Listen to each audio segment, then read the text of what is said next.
Let me look at Paul McCartney. There he is. Look at you. Hello. You got a guitar. A very merry on birthday to you, a very merry on birthday to Howard. Whoa, that's for you, man. That's a gift. Whoa. Very It's a birthday nice. gift. Where am I going? Get the hell Where am I out To going the to sit? couch. To the On the couch. couch? To Howard, happy birthday, Paul McCartney. Was this one of your basses? No, What it's is yours. Pick that up? No, really, where'd you get this bass?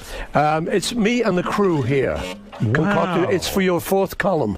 But what is this bass? Tell me so I understand what I have here in my hands. It is a Hofner bass, similar to the one that I play. Right. And And, I'm gonna cherish that.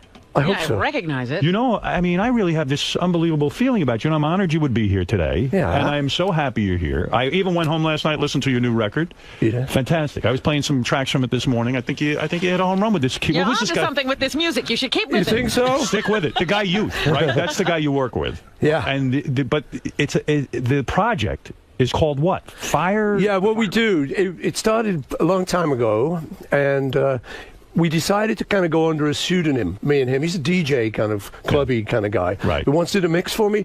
So we decided we'd go in the studio and just have fun. Right. And not work. Right. So we concocted this idea of the fireman.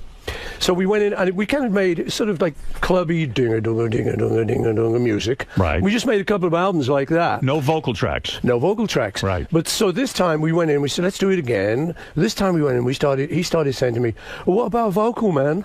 Right. I said, I haven't got a song. He says, yeah, well. But do you sit there and write a lyric? No, so I just stood up at the mic, and we had the track going, you know, kind of, we got a groove going. And I just stood up at the mic and went, well, 𝗘𝗵𝗲, okay, now, ballet, and just started throwing things at it, you know. And then I'd hear a bit of a lyric, or we'd look in a poetry book or something, and we'd say, silent lovers, oh yeah, angels smiling. So we just started to concoct it and put it together and paste it. That's how you do it? You don't sit Yeah. down and write something down in a book? And no, so that's the fireman. That's the whole thing about the fireman. He can do anything. I think it's real good stuff. Thank you. I like it a lot. I played a couple of tracks this morning for everyone, and I'll play some more. But it's exciting for me to see you making new music and to put your voice down on there. It's good. You're doing a good thing. Have you ever gotten into a slump with music? Have you ever said, you know, I need to be away from it for a while, or has it always been there for you? I'm very lucky. That doesn't really happen. You kind of think it will. Why You do know. so many of the songs deal with the light? In other words, I see references to light shining through. And my theory was, I was being a psychologist, you went through a dark period, shitty marriage, which, by the way, who told you to get the prenup? Do you remember? Stop it, Howard. When you were on my show, Let's not say I told you so. I'm gonna do a little I told you so. You said to me, I know I'm in love. And you told me a whole story how an owl told you yes, and this is the right move. Do you remember the owl story? No. You forgot I everything. deny everything. And I said, you never mind an owl. I want you to get a prenup. And you said, some people believe in love and some people believe in romance. Oh, you don't No care about that. prenup. No prenup. I don't know. I don't think so. Oh, of course you got to do one. Come on. Why does he Oh, have to man. do Hey, one? He didn't seems Michael to be Douglas able to do make one and these then he's things. kind of cancelled He it? ripped it up. But they That's said cool. that doesn't count. He's insane. Yeah, but he's a moron. They He's said not a he- Beatle. You know what? He might just be in love. If I was you, I'd find that owl, and I know you're a vegan, but I'd eat that owl. For once, you make an exception and eat the bird. But I was worried, you know, because I said all these references to light. Yeah. It says almost you're saying now there's a light shining on me. I'm free. Yeah. I Back feel in the better. sun. Well, you know, I'm the happy. thing is, when you do a project like The Fireman, because you're not actually sitting down and crafting the song, I think what happens is, psychologically, I think stuff that's just in you comes out, because that's all you've got to pull on. So Yes. I think love and light and, you know... And it's a darker, edgier album than I think you've ever put out. And I think it's because you went through a dark place. And sometimes creatively, that's maybe what you need. You know, that could be true. Maybe I don't life was know. too I'm not a perfect. Maybe psychologist. the eventual birth of something good. And by the way, I feel now that there is almost like a TV show going on in front of our eyes, The Bachelor, starring Paul McCartney. Everyone's trying to date you now. No, I don't know about that. Well, hold it a second. Are you? Well, Robin is, and I'll get to that in a He's minute. after me. There's a couple of girls here that actually want to throw themselves at you. But here's the thing. There was a period of time after the divorce, I saw you dating Renee Zellweger, a couple of dates with her, who I think is attractive. I like her. Maybe Sweet girl. she's, you know, she's good to me. Mrs. Paul McCartney, Mrs. Renee Zellweger, I like that. Zellweger McCartney. I thought Zellweger McCartney might work out. I saw Christy Brinkley when I saw you over the summer. Yeah. She was throwing herself at you. Howard, How'd you know what? how'd Howard, duck that you one? read too many newspapers. Oh. This is it. See, I'll tell you, you want to know the truth about that? Yeah. I was at, they had a series of concerts out in East Hampton. I was there. You were there. I saw you. And at one of these, my nephew, who I went with, Lee, he just sort of said, "Oh, Chrissy's over there. Do you want to say hi?" Yes. So I go, "Yeah, sure." You know, so I've known her over the years, Billy's wife, when she was Billy's wife. So I just went over and said, "Hey, how are you doing, Chrissy?" And I did it, mwah, mwah. And they photographed. And they photographed it. So then the next thing you know, Paul makes up to Chrissy. Wow, it's the big new thing. It was all over the English newspapers. And then same thing happened with Renee, really. She was a friend of a friend, and I went to a lunch where she was. And so then, you know... hold it. The but thing aren't with you trying Renee, to meet these people? You go to a lunch with her? You're more social than you've ever been now. I'm a social person, Howard. No, you have to put yourself out there because you're dating. And you are a man who needs love. This is why I feel very connected to you. You don't like to be alone. I feel you're very evolved this way. Does anyone like to be alone? No. I think, you know, guys like romance. You never made I do, anyway. You never made out with Renee Zellweger? I did not. And now, Howard, you're going there again. I remember last time I came on the show. She's fine. She's a very nice person. But not your type. No, I mean, the date didn't work out. It wasn't like that. But it is like that. No, it isn't. If romance. you didn't Howard, like her, you I would have was gone out with there. her again? I was there. I was the guy. Are you attracted to her? Are you attracted to her? I think she's a very nice person. But you would not go out with her? I think you're a very nice person. Would you go out with me? No. I would. Was there a thing with Rosanna Arquette? Yeah, now, Rosanna Arquette, that was the other one. There were some ladies during that summer that I did date, and I would love to have sex with her. Rosanna Arquette. But Howard, I think you would love to have sex with anyone. I mean, or am I wrong? You are right. I thought so. So you were into this whole dating scenario that I was following because I'm worried about you. I am. I want you to find love. I want you to be connected to somebody good. I was horribly affected by your divorce. I didn't like what was going on one bit. And I don't know if you heard us during that time, but... No, I didn't. I was in England. Probably a good thing, was it? You know what I respect about you? You took the high road.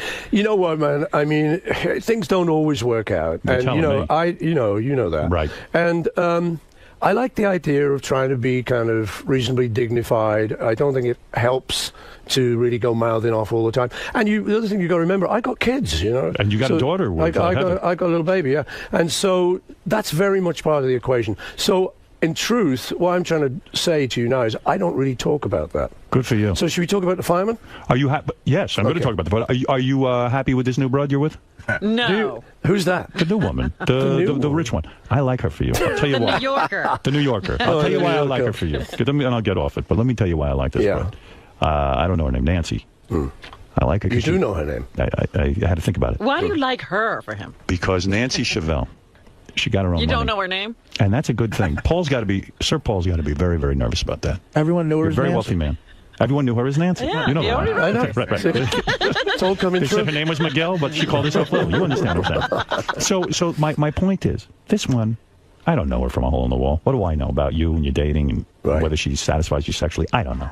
I can only guess. Yeah. I mean, who could satisfy you sexually? You're Paul McCartney. You. You think I could? I've got a feeling, Howard, and that's really why I came on this show. You never made love to a man. No, I haven't actually, no. There's a new book out about John that claims Have you read that book? Have you read that? You know, that rumor came out a long time ago, and the thing was, the person that started the rumor, the book that it was in, he didn't know John.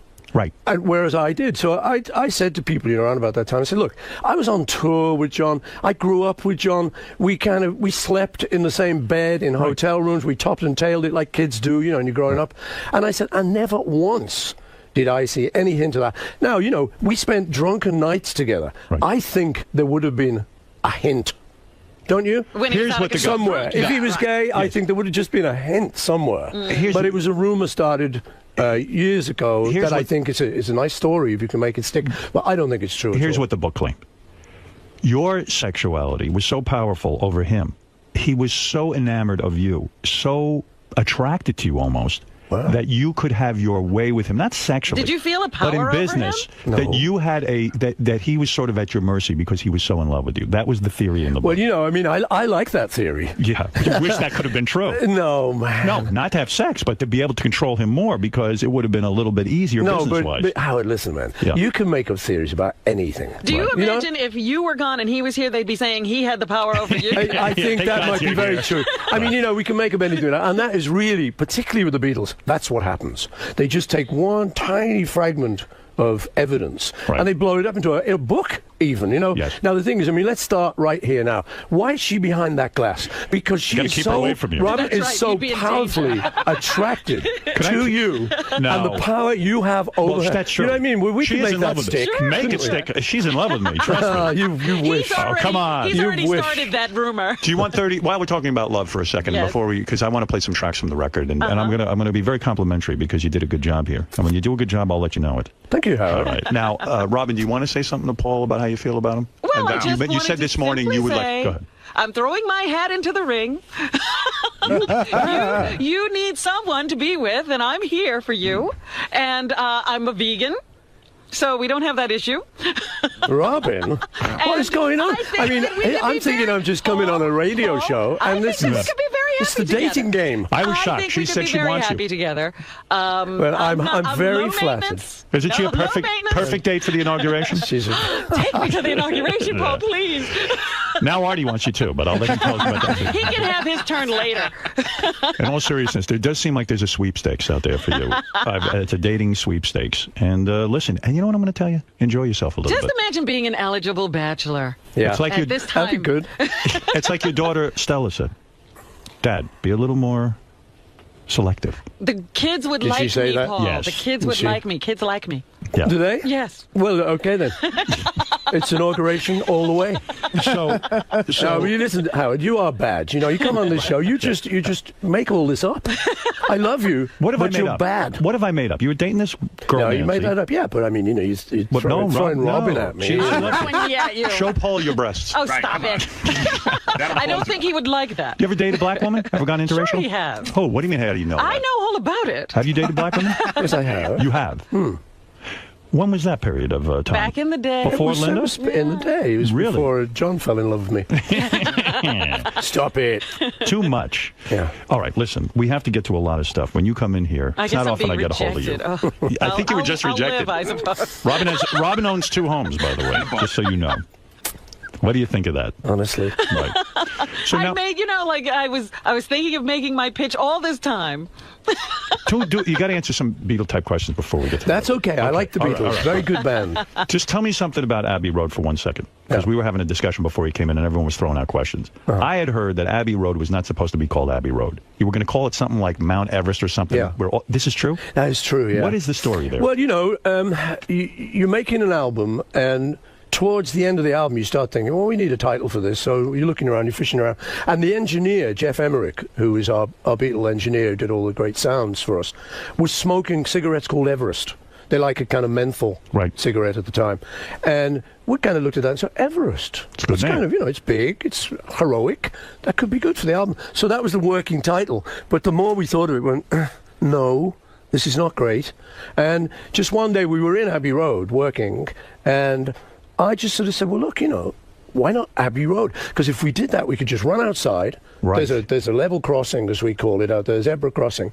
And we could just stand there, we could get photographed, come back to work. It'd take 2 seconds. Right. I said, and it's not a bad title, you know, Abbey Road. To us, it was kind of just the name of a studio. But I thought if you take it out of context, it kind of sounds like Monastery Lane.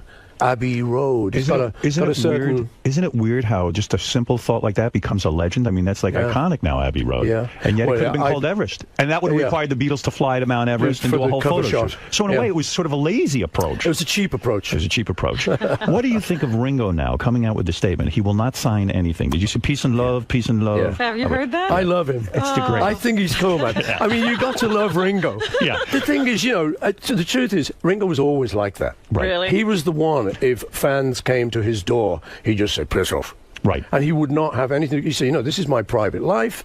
Out there, I'm a Beatle, that's fine, and I'll do things, you know, when we go to shows, but I'm at home with babies and a wife.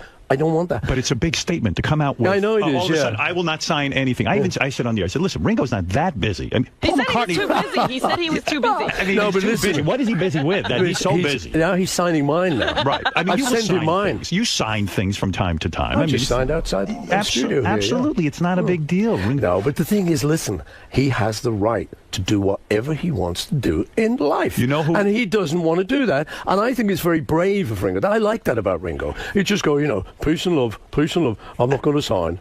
And everyone go, what? I mean, you know what happened to him? He went up to Liverpool. Liverpool was just declared the capital of culture in Europe. Right. And so it was a big year for our hometown, Liverpool. So Ringo goes up there, and he opens the ceremony, he plays. The whole city loves him. He's the favourite son. And he comes back down to London. He goes on a talk show, and the guy sort of says, well, you know, you must love Liverpool and miss it. He goes, no, really. And so all the people in Liverpool going, ooh, ooh. And there was some, you know, the topiary stuff where they make statues out of out of hedges. Yes. Well, there was one with the Beatles, you know, up in Liverpool, and his head got cut off shortly after. They were mad at him. They were mad at him. So I mean, you know, you've got to love him. I love him. I play that statement almost every day on the air. But you know how you get Well, him they're in line? now saying that he's refraining from making any new messages because he got so much flack from Apple. You know who's sitting and waiting to sign things? Pete Best. He'll sign anything. We've had him on here, you know. When you release these early Beatles anthology things, you know, like Yoko gives you permission whenever you have to go through all that mess. How you two doing? How you and Yoko? Fine. Yeah? Yeah. Wasn't there a 13-minute track you wanted to release that the Beatles had done, and then and Yoko said no? It wasn't Yoko, actually. No, I think George didn't like it at the time. Right. The thing is, I was asked to do something in the 60s, and I was kind of grooving around London, and the other guys were kind of living out a little bit in the suburbs. Right. They'd all got married, so I was just kind of grooving around, and I got asked to do a piece of music for a thing called the Carnival of Light, which is a real sort of hippie thing, man. Right. And it was great, you know, and the guy said, you can do anything. So I just went into the studio before a Beatles session, and when the guys came in, I said, look, can we just have 15 minutes where I'll just organise a little bit of craziness? Is everyone up for it? And the guy said, yeah, sure, you know. So I said, okay, well, just wander around and just hit anything you want, just say anything you want, just play a bit ding on the piano, or go on the drums, and say, Avant-garde music. Yes. Avant-garde, yes. As George used to call it, avant-garde a clue. Yeah. So I said, well, we'll just do this for 15 minutes, and then that's me covered. I'll give it to the guy. We put a lot of echo on it. Right. So we did that, and it is 15 minutes of avant-garde Beatle music. Now, because the Beatles was such a big thing, it now is of interest. Right. But, you know, I meet people at, like, my kid's school. There's, like, a nice dinner lady there who I chat to. She said, ooh, new Beatles music, 15 minutes. Ooh. I said, I don't think you'd like it. Right. Nobody might It's like not it. what you're thinking it is. Right. It's kind of, hey, about you. Yeah, whoop, whoop, whoop, whoop. But you were willing to let it out there, but Cool. George was against it. You know, and I thought it might be good on the anthology. Right. Where we were putting everything out. It was like every old bootleg we'd ever done. And I thought that might be an interesting part of the kind of 60s story. I thought that was the perfect place for it. Is that good for Pete Best financially? Because some of that stuff did include him. Does he get a cut of some of the dough? So that's nice. Do you ever write him a check? Do you ever say, you know, I feel so bad for this son of a bitch when we threw him out of the band? No, Don't feel anything. No. I feel it. You know, I know his pain. I know his brother. I know the family and stuff, and we chat and He stuff. hasn't written you letters from time to time, said, listen, come on, help me out. That's killing me. You How about guys, a reunion? He's got his pride, Howard. He does. Was he thrown out of the band because he was so good looking? No. It was his drumming. You know what? The truth was, we just kind of fell in love with Ringo's drumming. Right. Ringo was in another band, and we had Pete, and we were working, and we used to go see this other band. We said, God, that drummer's good. Right. And one night, Pete couldn't do it, and Ringo sat in for him, and we all just went, it was like, oh my God, what is What do we do happening? now? There was something funny going on. Yeah. Behind us was this powerhouse, and this person who was like taking care of the job, and we went, oh dear. Is the lesson learned from that never miss work. Never miss work. Just show up and don't give anyone that opportunity. That's probably Even if you're it. very ill, show up. No, Don't let Ringo sit in for you. I haven't spoken to you since George Harrison died. I mean, how you doing with that? That's got to be major. Well, you know, how are you doing with everyone dying? You know, like your mum and dad. I mean, you know, I've lost both my parents. I lost John, lost George, lost Linda. It's very tough. You want them back. Right. You want them back all the time, you know. But I think in the end, you do what I do. I think most people do, which is just remember the great stuff. Right. You know you can't get them back. Are you sad every day? Do you wake up feeling like there's an empty hole in your heart? Especially with Linda gone. Not every day, but, you know, through my life now, you know, if there's ever a reference or if ever I think of a story, including George, obviously there's a sadness to it now that wasn't there before. Is his son in touch with you at all? His son looks scarily like him. I mean, it's just like he's great. Danny's a lovely boy. Yeah. What is he? He's a musician. He's a musician, yeah. He's trying. He is, yeah. He's really good. Big He did a mistake, though, for fantastic- any kid of a Beatle to go into music, right? Well, you know, but again, what are you going to do? It's like children of famous actors, children of famous anything. They're born with the gene. Yeah. So you either just go, no, and I can't top that, or you move into another field, or you just have to go with it, you know. And so you've had Julian, who's got John's genes, you know, you've got Sean. Right. And Danny. My son James is a great musician. He plays, doing an album with him. So And does he have to- Ringo's kids, you know, are all great drummers. What's your philosophy, kids? Does James have to go out and make a living, or do you say to him, look, I'm a wealthy man. I'm going to set you up. I'm going to give you a couple $1 million. You got a trust fund. Go ahead, live your life. Go be a musician. And if you never get a job, I don't care. I think what you end up doing is kind of something in the middle, because I want anyone these days, particularly my kids, obviously, or the other kids we're talking about, to have a hunger that we had. How do do you they have get that? And how do you get it? Well, that's what I mean. So I think you can't get it is the answer. So you have to come in somewhere in the middle. So if your son says to you, I want to be a musician, you support that. Yeah. And you don't say to him, hey, go get a regular job at a florist and, make a job. Or No, people if he music wanted- studio to get, studio time and that kind of thing. If he wanted to go and, be a florist, he would have done that. Right. But it's in his genes. Since he's 9, he's been playing guitar. Are you depressed by the world situation right now? Yeah, I'm not exactly happy about it, but I'm an optimist. I think we've been around. Yeah, I think we've been around a little while. You've seen stuff. You've seen Vietnam. You've seen Nixon. You've seen 9/11. You've seen all this stuff, and so. I mean, we're at a not very good place at the moment, especially with the economy. Right. But I am an optimist. I sort of think it comes around. You excited about the new president? I sure am. Where are you? I really am. I'm reading his book. Where are you living right now? Like, are you England. England. Yeah. Mostly. Yeah. Oh well, totally. You don't go out to the Hamptons anymore. You're done I with do. that scene. In the summer, I go Right. out there to be photographed by the paparazzi. Right. And to have my privacy intruded on. Absolutely. We'd love to see Why you not? date. It's fun. I like it. I heard Christy Brinkley, by the way, just to finish that story. Yeah. Was very into you and was really on the hunt for you that night. That's what I Really? heard from You my heard friend. that? Well, look, Yes, and she even got dialed up and was looking for him in a lot of different places. That's what I heard. She was stalking? Yeah, Paul? not stalking, but very interested. Well, You should have who banged can her. blame her? You should do it. Give it to her one time. Howard, you are just so bad. Honestly. And how do you like being a father now with a young kid? I love it. You love it. I really Are you love it. hands-on? Yeah, man. What do you mean? I You're mean, walking around- okay, here you go. Let's see, a typical morning, which will be Monday morning, next Monday. Go ahead. I get up at 6:30. I make breakfast. I get her up. I get her dressed, and we watch a TV. There's no nanny? No nanny. What? I take her. I drive her. We go to school. I talk to the moms. Talk to the teacher. Drop her off at school. Pick her up after school. I love it. You're not too exhausted? No. At this point in your life, you've done it all. No, I know what you mean. Certainly getting up at 6:30, you go, what am I on? But I love it. I do. Hey, I but you love have to her. share. But you have to share custody. Isn't it hard to let go of her and send her off with her mom? No, you know what, Howard? In truth, I don't really want to talk about that because that's Right. very private. Very private, but you the should talk truth about is, it with me. Go ahead. I can tell you Yeah. because there's nobody listening. No one is right? today. But to all the people who might be listening in their cars, I Right. want to send big kisses and hugs. Okay? That's right. But we're just saying, you hate to, miss the days with her when she's not with you. She's like I say. Let's assume like I'm trying not to talk about her. Go ahead. But she is edible. Right. She's 5 years old. She's a beautiful, beautiful girl. So I want her to have her privacy. Right. But in answer to your question, yeah, I'm very hands-on, and I really love it. It's a thrill. There's such an education. Do you think you're a different dad? Yeah, I'm different now. Yeah. You're better. Well, the other yeah. kids are jealous or resentful of your young child. No, they've got all their own kids to deal with. They've come to peace with it. They don't feel like I don't this think kid's they- going to get more of the loot, the McCartney fortune. No, All right. They're not worried about no, that. no. What is it, Gary? How dare you interrupt my interview? Mr. McCartney has to go very soon. All right, Sooner so than we thought. So let me we're going to talk about the new record. Now, I took the album home last night. Yeah. And I listened to this because I said, is this going to be good? And Yeah. it is good. And I'll tell you my 2 favorite tracks. Okay. Because I played them already, but I'll play them again.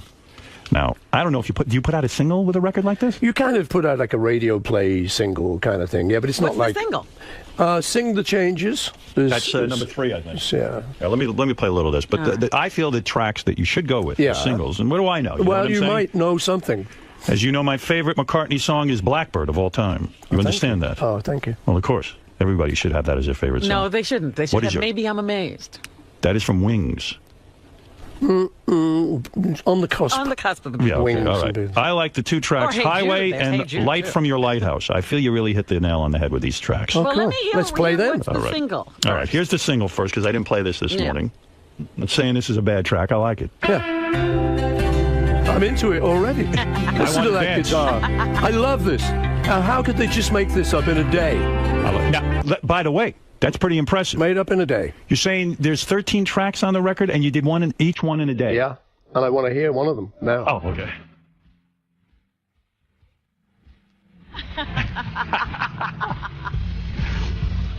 Voice sounds good. Good cue.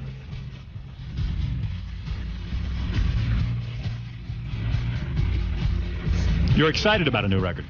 Why not? Look at you. You want to go out and perform It's like you're this? 20 years old. Why don't you go out and perform some of Yeah, these you want to go out and songs? perform this? You What want are to you be doing? back on stage? I am performing it now on your show. Go. I didn't know you danced.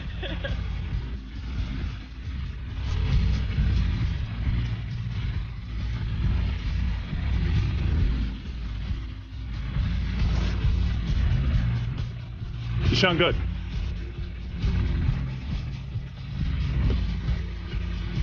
It's to heaven. Oh, yeah.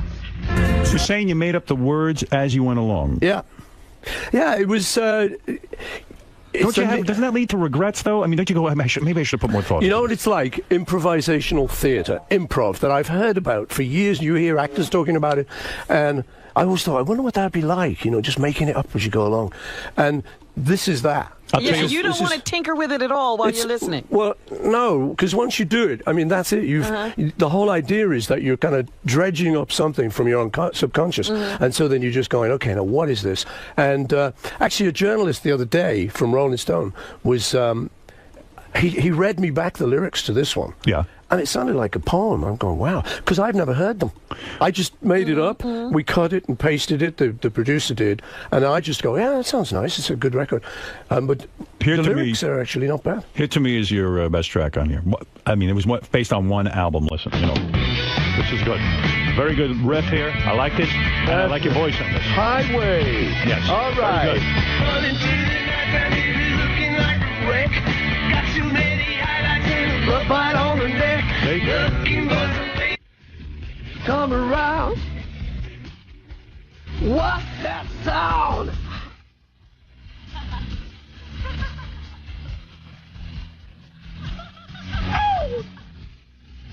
She had sex with Renee Zellweger to this song. Looks like he was doing it right here. Give it to her hard, right there. Wow. That's good. Howard, honestly. Let me tell that's good. And the other one I really like is, and I'll play these all the way through later, but because I got limited time with you. Here's this is another one. By the way, if my children are listening to this, don't listen to Howard. Ever? He can sometimes be a little vulgar. Don't grow up like this, children. Oh, come on. He's nice, he's lovable, but You love him. Did I you, do love let me him, ask you a question. but not in Personal that way. question. Did you have to go to your daughter Stella? She was very vocal against you getting married to your previous wife. Did you have to go to her and say, honey, you were right?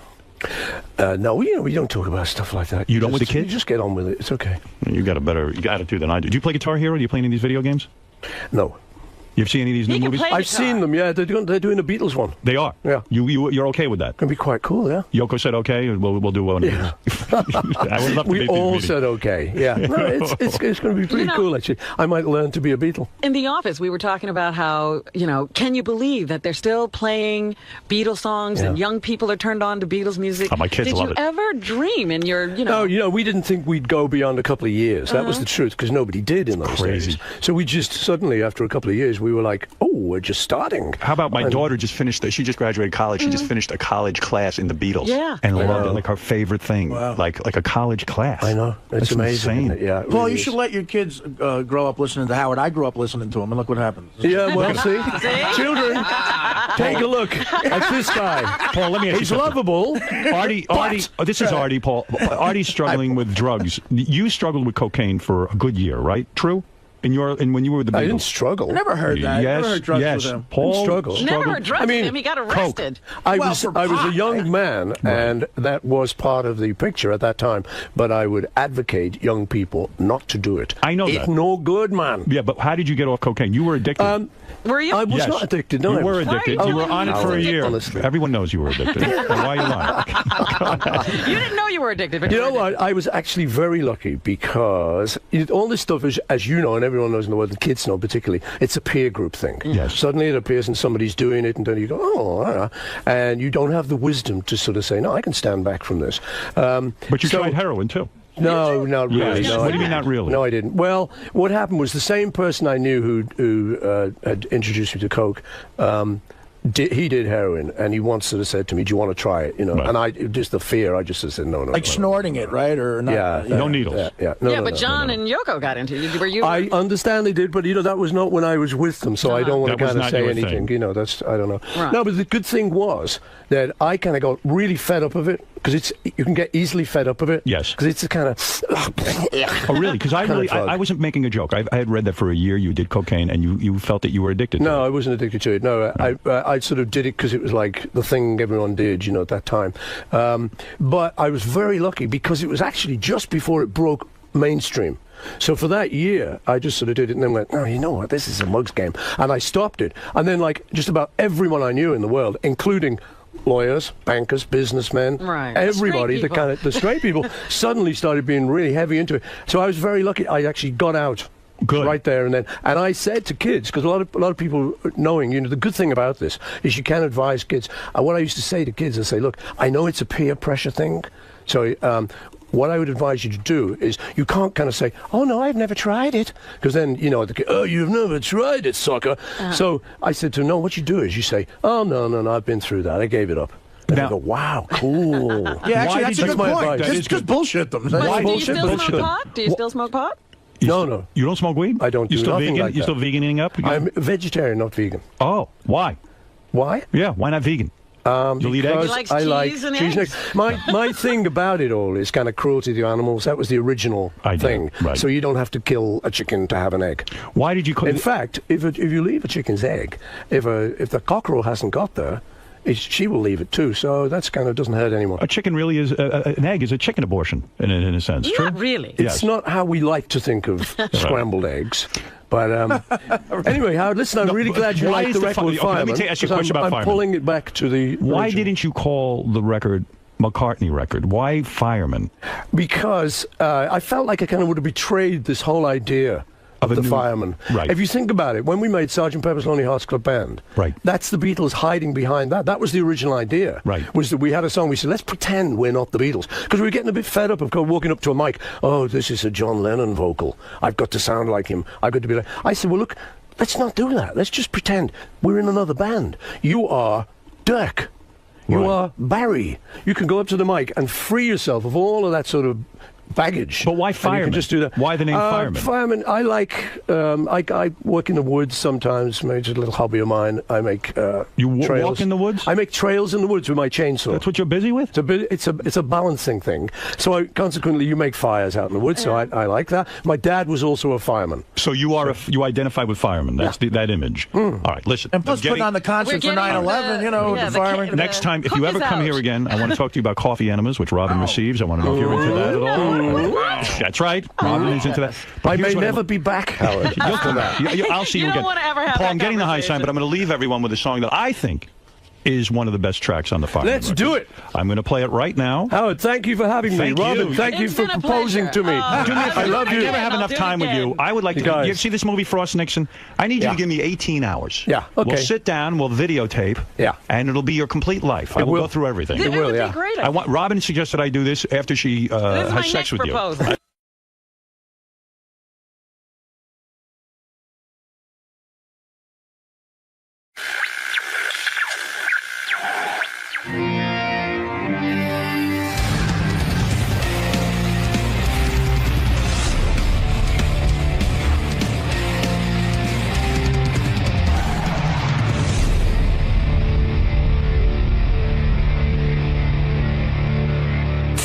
Thursday night, I took out, Artie wasn't around, but I took out Robin, Fred and his wife Allison, 𝗘𝗿𝗶𝗰 the Midget and his wife Mary, and Benjy to dinner at a very fancy restaurant, Danielle. Place I've always wanted to go to. Oh, you missed a wonderful meal. I'm sure it's amazing. We had a wonderful meal, but I have to say, Robin, Jesus.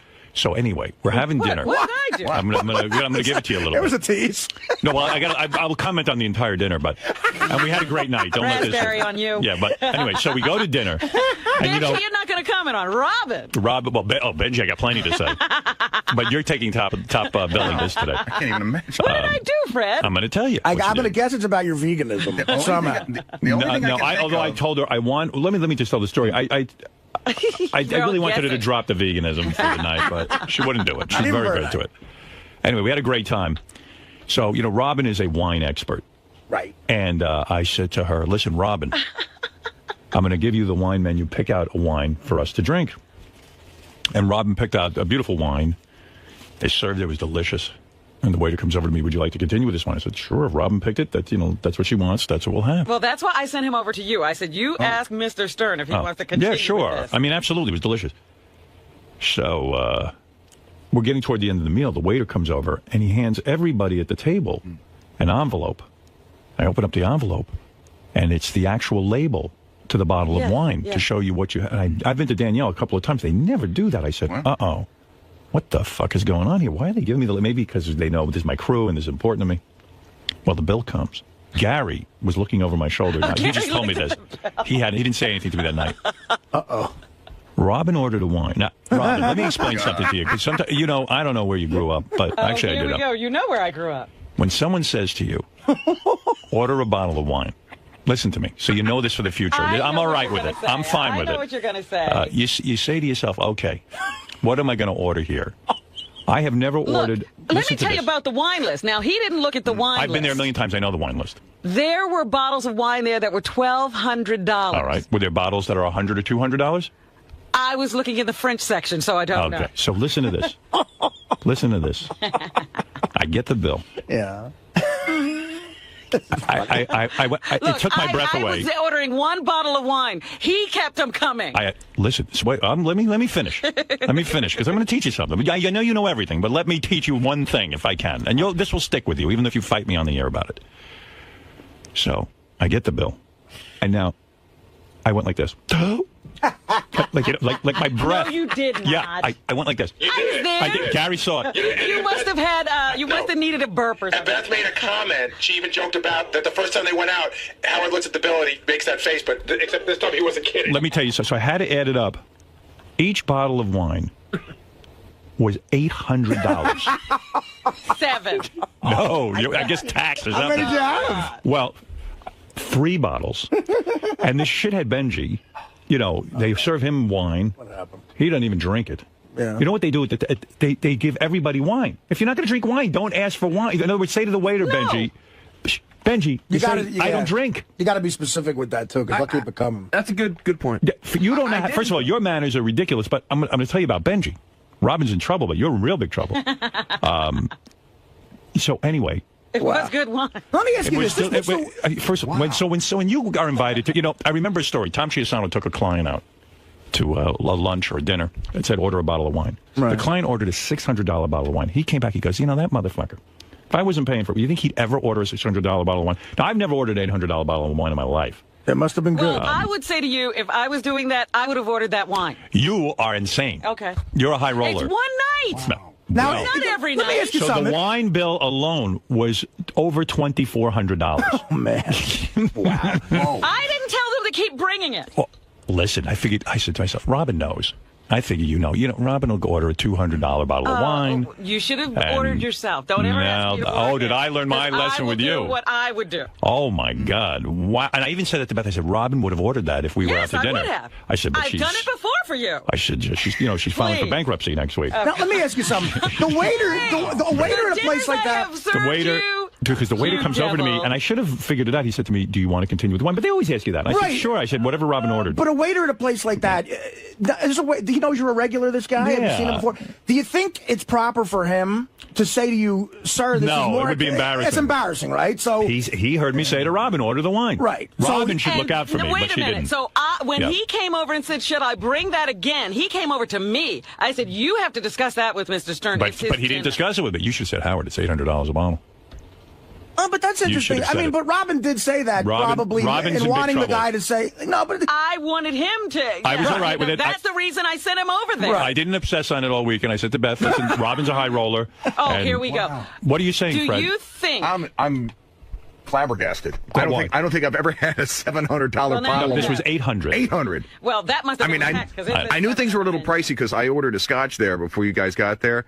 And Trust me, the scotch was fine. And no, but the scotch is a little pricier in that joint than they are in a lot of other places. The whole meal without the wine would have run me about $1,200 or something. For that amount of people, that's actually pretty good in Manhattan. That's reasonable. But the $2,400, Robin jacked it up too. Jeez. I'll pay you for the wine. No. I will. Here's the question I have. Look, all I can say is that Gary, am I right? No, here's the question I have. I know Robin said that when the guy came back, she said, you have to ask Mr. Stern. But if Mr. Stern doesn't know what the bottle costs, of course he would say keep it coming because he thinks it's reasonable. But there's an indication there when I send him over. Look, you better take a look at this. I was at the table and I missed the signals you two had. The indication. I didn't have any signal. The signal is, look, you're paying this bill. You ought to know what you're doing. But how would he know? How would he know what the price is? Because when the guy says that, he ought to say, well, let me look. And as Gary points out, Robin's off on that one. When you're like I said, I'll give you a check for $2,400. No, I wouldn't cash it. I will send it to you some other way then. I don't want to hear about you and this wine. It's what I would do. Well, I have to say, I'll just say this in the interest of peace here. How about the signal being, hey, Howard, it's $800 Right, she should say, hey, Howard, it's $800. Can I order another one? How it is for the waiter to say it, so I'm supposed to yell it across the table? No, you whisper it to me. The smoke I'm not near you. And by the way, wow. So Gary indicates that he did not drink any wine. If he had, he said he probably would have driven it up to 4 bottles. I didn't. I said to the guy, he gave me a little bit, and I gave mine to Mary. If I was drinking wine the way I drink, we'd have been at 4 bottles, easy. Right. Well, thank God Benjy didn't drink the rest. Wow. Well, you two are very. Any of that wine. You two are very, very generous with each other. With each other, with gifts to each other, what you do for each other. So Robin's right. She would actually. She would that do is that. not something I wouldn't do if I was paying the bill. Yeah, that's why I like going to dinner when you pay. Thank you. And from now on, you'll never take me out to dinner. All right. Don't punish me. I will take you. I will never be taken by you again. That's what I'm looking for. I don't want to hear it. I don't even look at the price when I take you out. I pay. Do you think Robin's crazy now? I think that she's get a little bit of misplaced anger on this, and what she thinks about later today. No, you'll understand that. Saying that when I go to a certain place, I like to have a certain kind of time, and I do. Right, but that's your time. George, let's go. You're on the air. And it will be on my dime. That's what I'm saying from now on. I won't have to worry about it. Now, Robin is very generous with me. But still, when you go out to dinner with a group of people, you kind of keep an eye on the price. You don't go $800 a bottle. You don't.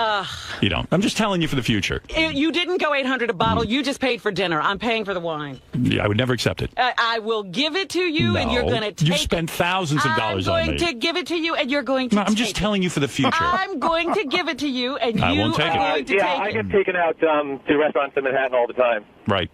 And people, it's just not called for. It's way above and beyond. I've been to Danielle, Oreo, all the best restaurants, and it's just rude. And you take a medium-priced bottle of wine, maybe $200-300, but $800 is just way over the top, and doesn't show very many manners. I don't care what you say. I'm paying for the wine. I'm adding to the dinner. And paying for the wine while someone else is buying is rude as well. Yes, that's even more rude. Now you really this up is rude as well. Well, we do a radio show. It was too good not to. I had to.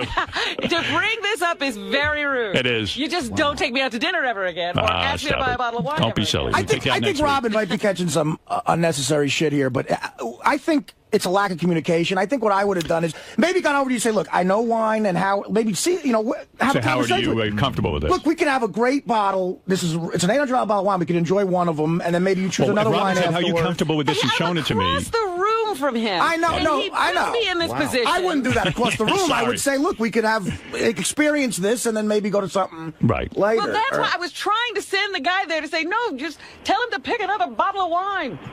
Just say for the future when you go out to dinner with other people, not me. I wouldn't do that. I'm always taking everybody out anyway. Yeah, me too. I always foot the bill. Now, Benjy really is something else. So, first of all, thank you, George. Benjy. Thank you, shithead. So Benjy. He probably takes nobody up for anything. Well, he knows rudeness. I say, Beth said, let's make the reservation for 7:30. I said, listen, my crew gets up early. I knew Robin was leaving the next day. You were going off to, I don't know where you were going. You were going flying for an enema. It's another thing. Flying for an enema. And I wouldn't buy a $1,200 bottle of wine. Right. So I said to Beth, let's make it for 7 o'clock because I said maybe Gary's staying in the city. I don't know what's going on. When you live out in the city, that's tough to negotiate. Yeah. So we make it for 7 o'clock. Robin, Fred, Gary, we're all there. Right. Basically 7 o'clock. Within 5 minutes of 7 o'clock. Who's not there? Benjy. And he lives in the city. Now, Benjy knows I'm not looking for him anyway. You know what I'm saying, Robin? Right, I mean, he's getting in by the skin of his teeth into this group because he sits in the studio during the show, and I love Benjy. Don't get me wrong; he's a good guy, but he's been here a decade, right? Longer, actually. Quite frankly, we've discussed this. Benjy's there should be in the Sal Richard category, except that Benjy works in the studio with us, so therefore he's part of that dinner. So I invite him, and no Benjy. half hour. Now, everyone was hungry. We were all starting to drink. And I said to the waiter, look, I don't know where this guy is. I don't know what he's doing. Half an hour late? Half an hour, Artie. Benjy, come on, you know where you work, man. I'm not even done. This is just the beginning, and I'm sure Robin and Fred can fill in the holes, but and Gary as well. So I'm sitting there, and Robin knows I'm getting annoyed. Right. Because you know what? I'm only good for so many hours. When I'm drinking, it's like, I'm going to fall asleep. And the waiters are standing around, and everybody's waiting for us to do something. We're waiting for Benjy. Yeah, so we're waiting and waiting. And finally I said, listen, let's get some stuff. Let's get some appetizers and things. And when this guy shows up, and now I'm down to calling him this guy. Like, I don't even know him. Because I'm so fucking mad. And I even said to Robin, I said, what could he be doing? What's holding him up? This is an important function. I'm his, quote unquote boss. Yeah. It is. It's a time to be impressive. At the very least, be on time. It's a work thing. Yeah, and he knows I hate that he's not prompt because even on the show he pulls the same bullshit. Right. So maybe he got a mental problem. I don't know. So he walks in, fat as ever, sits down, sweating profusely. Now, Artie, you've seen it up close every day, but I mean sweating. Like he ran to the dinner in a suit. And then he sits I was thinking Robin was going to sit next to Beth, but Robin sat down next to Fred. And Benjy. I didn't see the chair open next to Beth. That one was for you. Oh. There was a whole discussion about where Robin will sit. But when Benjy showed up, I was like, oh, where's he going to sit? And then I saw this, he, sat there. And without Benjy, you could easily have leaned over and showed Howard the price of the wine. Yeah. Exactly. Benjy. That's Benjy's fault that this all happened. So Benjy sits down. There's a deflection. Sweating profusely. Where were you? And his answer was, Gary, what was his... Fred, do you know... I know his exact answer. Go ahead, Robin. I started to get ready at 6:15, and I miscalculated. Yeah. Now, the guy has to throw on a suit and come here. I mean, yeah, who knows what getting ready is, but he didn't get ready until 6:15. Start to get ready until 6:15. So like a chick, he shows up late, like I'm on a date with this guy. Then he shows up, and so the meal is delayed. Was 7:30 dinner? 7 o'clock dinner. 6:15. He shows up 7:30. So he orders a dinner. Now this fucking guy is so fat. I mean, how much you weigh now, Benj? About 235. Okay, 235. Shows up. He's not going to order an appetizer. He's not hungry, he says. Now, I said, Benjy... he's making all kinds of hubbub. Yeah, like a whole thing. I go, Benjy, look at the size of you. Stop lying that you don't eat. Yeah, what do you mean you don't eat? What do you mean? What are you talking about? You're not going to have an appetizer. Do what everyone else is doing. Just fucking fit in. So he's carrying on. So he calls attention to him. So I told him, so he orders an appetizer. What'd you get, the tuna tartare?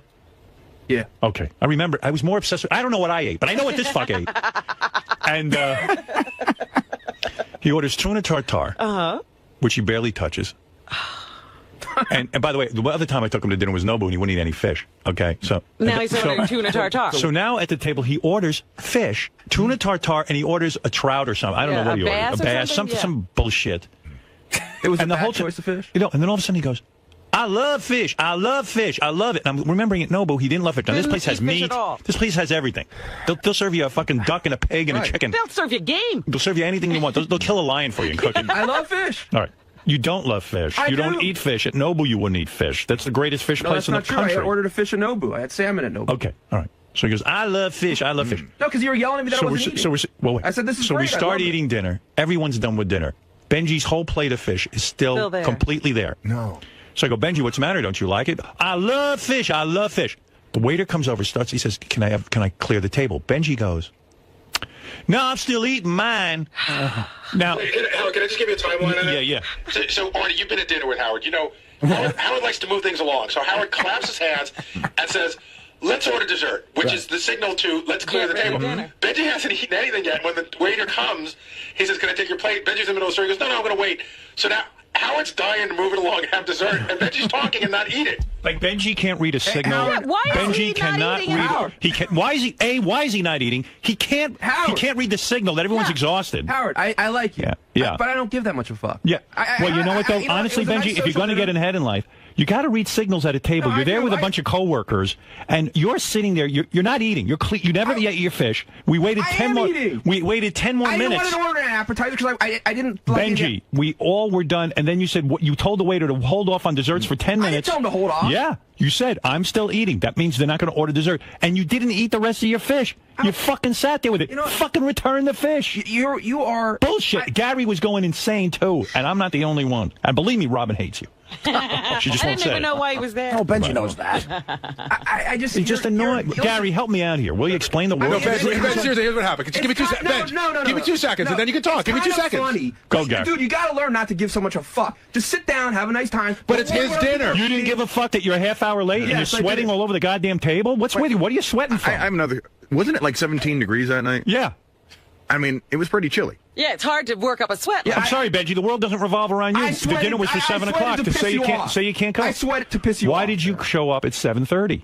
First of all, I got there at 7:20. No, you didn't. I did. You didn't. Go ahead, Gary. No, I think it was 7:30. Here it is, Benji. Seriously, I know what you're saying about Howard should relax and all that stuff, but you understand, A, he's your boss, B, he invited you to dinner. So if you're going to go to that dinner, there's going to be a certain way things run. If you don't want to deal with that, you probably should just not come. But Yeah, once you I'll come never and invite him you realize it's Howard, you know how he gets. Benji, he goes like this. This is exactly how he goes. He goes, all right, let's order dessert. And that went right over your head. Yeah, always. And so you were telling a funny story, and they did come You together. know why? Because Benji entertains no one. He doesn't care about anyone. And when someone he doesn't sit and pick up signals. I know people like Benji. They're the most annoying people. They've been so pampered in life and so babied that they don't pick up on what's going on at the table. Robin had finished. Fred had finished. Everyone was sitting there. It was time for me as the host to move the evening along. The waiter was looking toward me to find out should I clear the table. And you're the only asshole who's sitting there, and you didn't even finish. Your food must have been cold by then. Right. I was enjoying it. It was cold, Robin. I put my finger in it to touch the temperature. Benji, you were at my house that night. That Howard, you know that there's like he gets tired early. That's why we eat dinner early. Right. Gary, you were tired too. Everyone was. Everyone You was get up tired. early. It was I looked around the table. Because you we were all waiting. yawning. Because as a courtesy, the way manners are, you wait for everybody to be finished. I would have ordered dessert. Oh, don't get me And wrong. then you would have been mad. Why you turning in your fish before you're done? No, with the it? waiter would not take our dessert order. There's etiquette at There's a a fine protocol, restaurant. yeah. All right. You were holding up the I table. thought we had At least a good eat time. your fish. I thought we had a good time. We had a good time. Not you. We had a good time without you. When you showed up, things got horrible. All right. We had a good We had a good half hour before things got bad. No, we had a nice time. I enjoyed your company. I love being there with you. You were fine in conversation. I mean, but listening there's a to your few things. unbelievable sex life, which I don't believe a word Was of. there more of that? Yeah, oh, I got to tell you, my wife. I thought we got the guys' version at Nobu. No. He went into. Yeah, Benji really? loves to talk about his sex life. Mary turned around to It me. was She goes, interesting. "Is that Real. possible?" Yeah, is it real? And I go, "I think it is." And she goes, "That's really disgusting."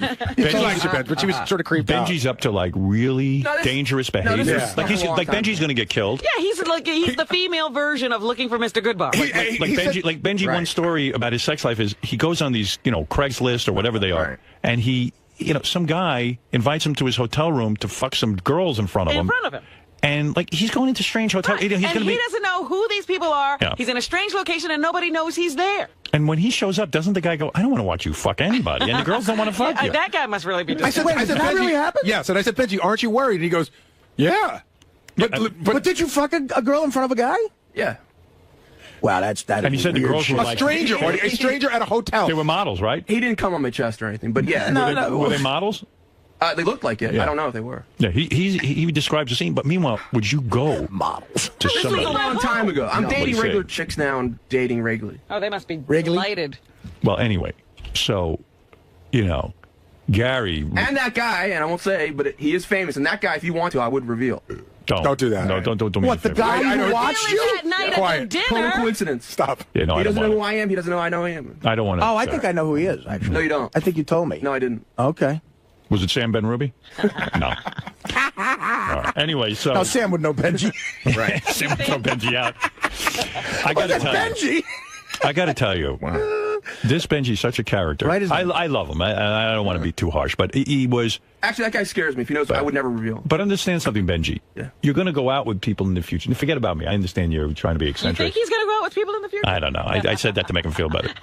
But if you do, show up on time, or when you read the signals at the table. Come on. Or just keep up with what's going on. Yeah. There are no signals to be read. Everybody's doing basically the same thing. When their entree comes, they eat it. Right. Like that's the time to eat your entree. Save it. Don't save it for later. I was eating. And no, you weren't. But you realize never that finished. hold on, seriously, and I'm not being a dick, Benji. Did you notice that everybody's plate on the table, this is true, was empty, and yours was completely full? Well, you guys are pigs. You eat so quickly. No, really, but see, like you notice that stuff, and you say, either like I don't want to hold 7 other people up, so I'm either going to eat quicker or I'm going to forego what's left of my meal. When are you going to eat your dinner? I mean, what point in the night? And then we waited 10 more minutes, and you still hadn't eaten it. You never ate it. Right, you did not touch that food from the time the waiter you came. weren't going to eat. I honestly didn't realize that people wouldn't, that it would be considered a faux pas for other people to order dessert while someone else is still eating. Yeah, but it's not Denny's, you know. It's Danielle. All right, it's so like we're having a that's dining cool. experience that together. That didn't hit me until you said it. I'm sure there's no Danielle in North Carolina. Listen, I'm not being an asshole about it. That's the way it works. The waiter's not going to take desserts until the place is, you know, ready to go. It's not done. You could see that the guy was waiting. If you had bothered to pay attention. Well, anyway. Write down the name of the guy who watched your fucking chick. Yeah, I'd like to know that one myself. Really. No, just you don't even. You know what? It's so boring. For the air. Is it boring? Do you know who it is? Yeah, it's nobody you know, and it's nobody anybody knows. He thinks the guy's famous. The guy has a high-profile kind of job. He would know the job, not the guy. Oh. Yeah. Write down the guy's job. I do have to say that Benji's stories were, I was riveted. Benji is good stories. Riveted. Benji's a lot of fun. That's what you should do in stand-up, by the way. You should tell those stories. I wish I could. No, You know, I'll do it. Those stories he work doesn't tell. without, some of them work without. as the stories were going, Beth started going further and further Oh, away. she almost crawled under Howard. She started moving closer to me to get away from the disease that has to be crawling on Benji's body. They shouldn't even joke about that. Right. I would take a test on the air. Okay. Did you come to New York? Did you come to New York as someone from, like, you know, the South? And I'm being serious. Did you come here with the goal of being part of that, like, outer fringe Andy Warhol gang, like New York City, nook and cranny, getting blown everywhere? Like, Yeah, the underground crowd. did you want to be a part of that thing? Or, I've kind of always been attracted to anything underground. Not just sex. Just sex, it's more illustrated when it's sex. But I like underground stuff. right. Yeah, good Well, for you. I mean, it is, dude. Gee, It too is, bad you weren't at the dinner. You could have asked these questions. I'm just saying, it is dangerous. And had your dinner delayed, too. It is. Yeah. Well, I wish, you know, look. Anyway, we had a great time. I would love to have failed the piss test for an $800 now I bottle feel of wine. horrible. Nah, come on. So I would never even bring it up unless we were on the Don't air. invite me anymore. I feel awful. I knew you would, but I had to do it because it was too good to bring that's up how on much the you air. care about me. Yeah, the show comes first. Roberto, Roberto, you're on the air. Can I contribute a little How at you least? doing? You know, it's a given that Benji's a classless fat slob with pig eyes, but Howard, come on, bro. All we need to know is that I don't care what you've earned over the course of your life. Just the $83 million that you earned as a bonus. You just pick up the check and shut up about what Robin ordered or didn't order. I mean, We're doing a radio if show, not sir. now, I think when would you enjoy an $800 bottle of wine with your friends? Roberto, this is a radio show. Can I bring things up? Read between No, that's the lines. not. You know what? That's not true. Because you. But I'm bringing up etiquette. I'm teaching Robin too. She needs to I learn. know You don't etiquette. think part of etiquette is just keeping quiet? Roberto, if you went to He dinner, knows my etiquette, not his. Robin, the truth be told, I would never be mad at Robin for that because she's so generous with me. The idea that I got to pay her back a little bit would be great. So believe me, I'm not upset about it. Can I ask Robin a question? Yes. I got your back 100% on this, Robin, but I'm curious. You embrace this sort of vegan lifestyle and you spend so much of your time detoxing, living a pure life.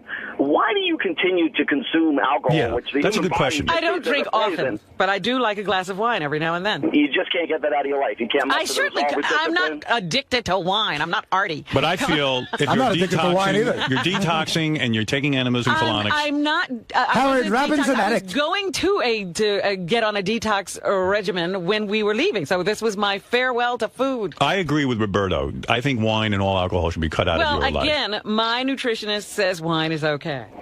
Well, then I think you can eat some cream in your soup. No, I can't. That tells me I just got to get a nutritionist that says steak's okay. You got to get a nutritionist. Heroin's okay. That's what I did. I looked for one until I found one who said wine was Right. okay. I don't like you. Roberto is right, though, Robin. No, he's I always not. thought that was interesting that you've cut out every First food of all, except I'm wine. not an overindulger in anything. Right. I didn't So say they don't were. overindulge in wine. Wine, again, you would like my vice to be cream and soup. I would like my vice to be wine.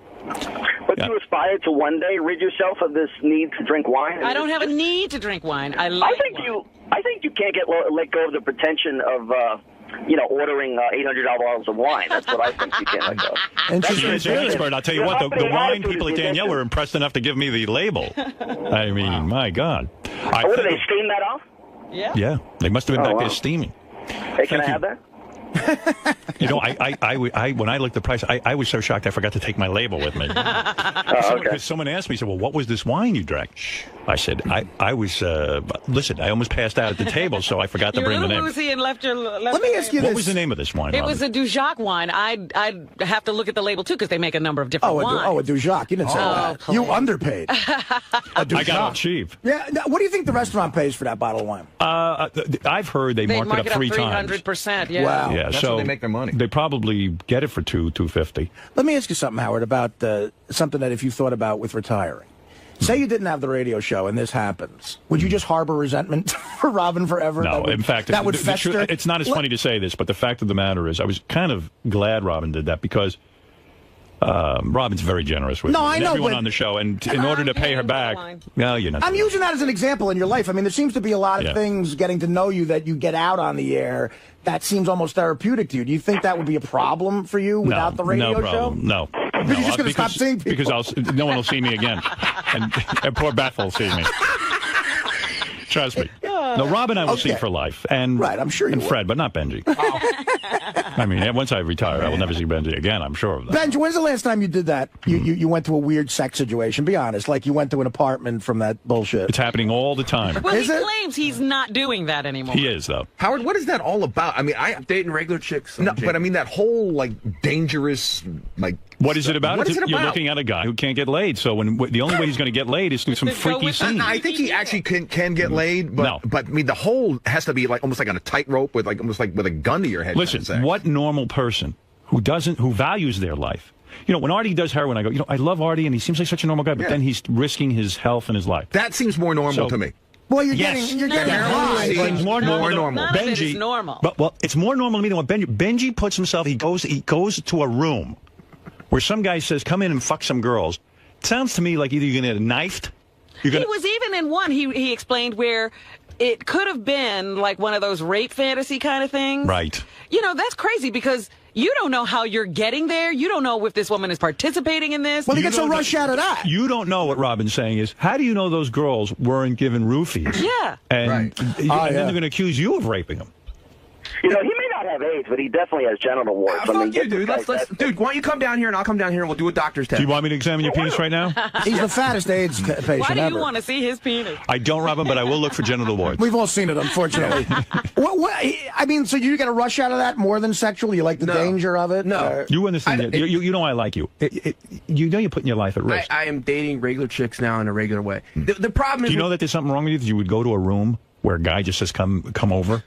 I mean, don't you know that... Like, in the middle of the night. You don't have a bodyguard. You don't have a gun. You don't have nothing, man. You're walking in there and you're doing this weird thing. I mean, you don't know that's dangerous? Of course it's dangerous. Do you value your life? Do you like living? Yes. Yeah. All right. But anytime you get laid, it's like there's... Listen, I want to get laid more than anything. Getting laid is the main focus of my life.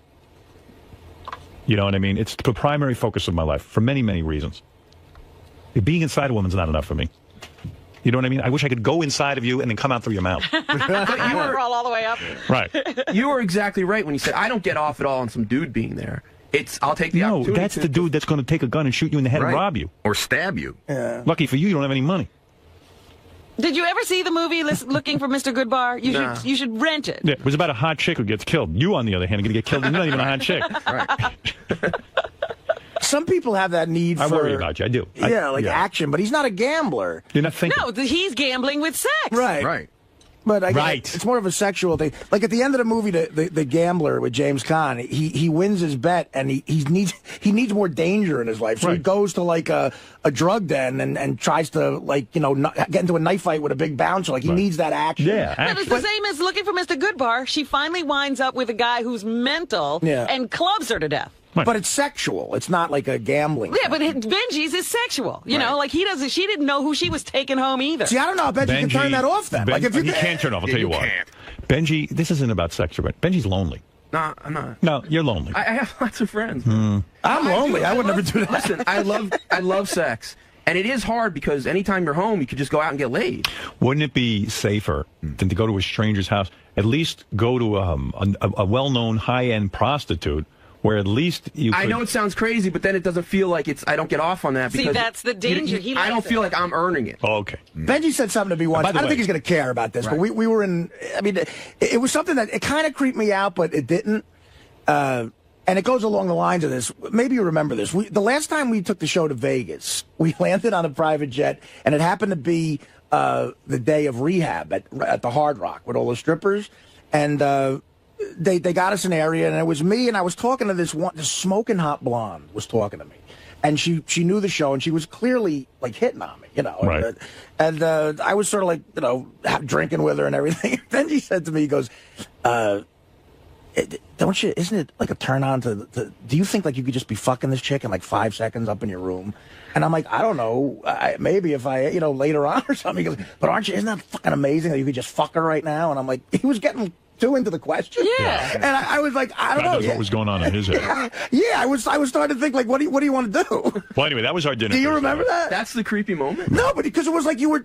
I don't know Right, if you I'm wanted done with me. Benjy. I'm done with Benjy. Well, I wanted to say, what a lovely evening, It but was. it no longer is in my mind. You know, Robin, when things went downhill? I saw after Robin ordered the wine, the waitstaff was high-fiving each other. Wow. They were doing the sucker dance. The sucker dance in the background.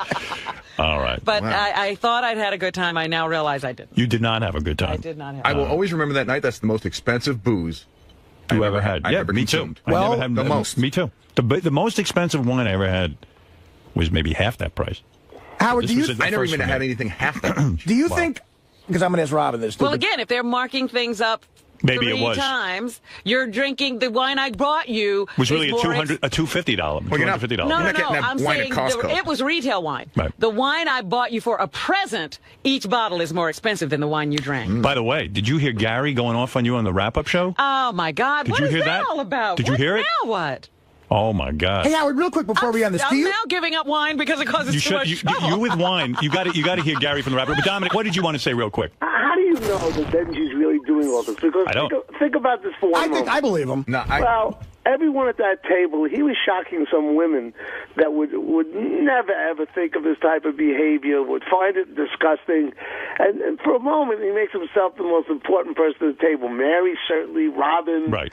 Beth, all these women are hearing these horrible stories, and while he's telling them, everyone's looking riveted to him. I doubt he does any of this, and I'm serious. Well, you make a point. It did make him the star of the night. Let's verify. But it was fun. I allow you, if you want to put it on the air and get those people, you can do it. I would love you to verify. For one of the, You really think those people are going to come on the air? it can be verified. Oh God, who are they? One of the famous woman, I feel weird about. Wait, there's a famous woman? Yeah, I know that one, and I don't want to go anywhere with that. I feel Oh, weird I know because that one. it's not her, I know It's a different one. I know the famous woman. But supersonic, she used to describe the sex and not describe it the way you did, Benjy. So I don't What do you mean? know. What she describe? Well, the events that you think you did. In your story, you're the stud. No, but what did Supersonic say? Well, that you were not the super stud for her. Everyone at the table. When did you hear her say that? First of all, how could that be the main Dominic, topic? stop a second. When did you hear her say that? Well, she's discussed it on the air once. And what'd she say? That it wasn't what you were saying. That's not what You she were said at speaking all. with her every Do you guys night. remember what she said? All right, can I get off Benjy? Yeah, she said Dominic, she was thank into you. I saw you on Larry King. I got a tape of it, and gained some weight. I have to now He's now gain too weight. skinny? Robin, he's become so thin. You know what a prune looks like? He looks like someone stuck a pin in him. Oh, You no. think I look He's too thin now, deflated? really? Yeah, you look better heavier, maybe. I don't. You don't. But your health is probably better, so I'm happy for you. All right, goodbye. All right, Dominic. There he is. Anyway, Howard, so do you think you Gary- could tell the difference between an $800 bottle of wine and a $200 bottle of wine? You know, I'm not that sophisticated, but the wine was very good. Robin, that's all could I you? know. 800 and 200, you think? Not a good $200 bottle of wine. Listen, I'm I not told that you. good. I told you. This is a real quick story. I've said it on the air before. They're a very famous couple who are authors, and they write only about wine. They are wine experts. Not the ones Benjy fucked. No, these are considered two of the top people. I remember I bought their book. Like Robin, I tried to learn something about wine. I learned less than she did. But anyway, I'm reading the book, and the guy starts off the book by saying that him and his wife were searching for a great bottle of wine. They were in wine country. They go to this place. They found a bottle of wine, and they didn't make a lot of money. And they said, this is the most expensive bottle of wine. They had to buy it. They had to try it. They were, after all, wine experts. It's part of their job. It's almost a tax write-off for them. And they bought the bottle of wine. They said, we'll save it for a special occasion. Well, they waited like a year. Special occasion shows up. They drink it. They said it was the best bottle of wine they'd ever experienced in their life. Wow. What they didn't realize was they opened the wrong bottle. And it was, Robin, I told you this story. No, you didn't. Yeah. It was I never heard this. The wine was a $10 bottle of table wine from, I can't now remember the name. I've told this story once on the air, and I'll look up the name.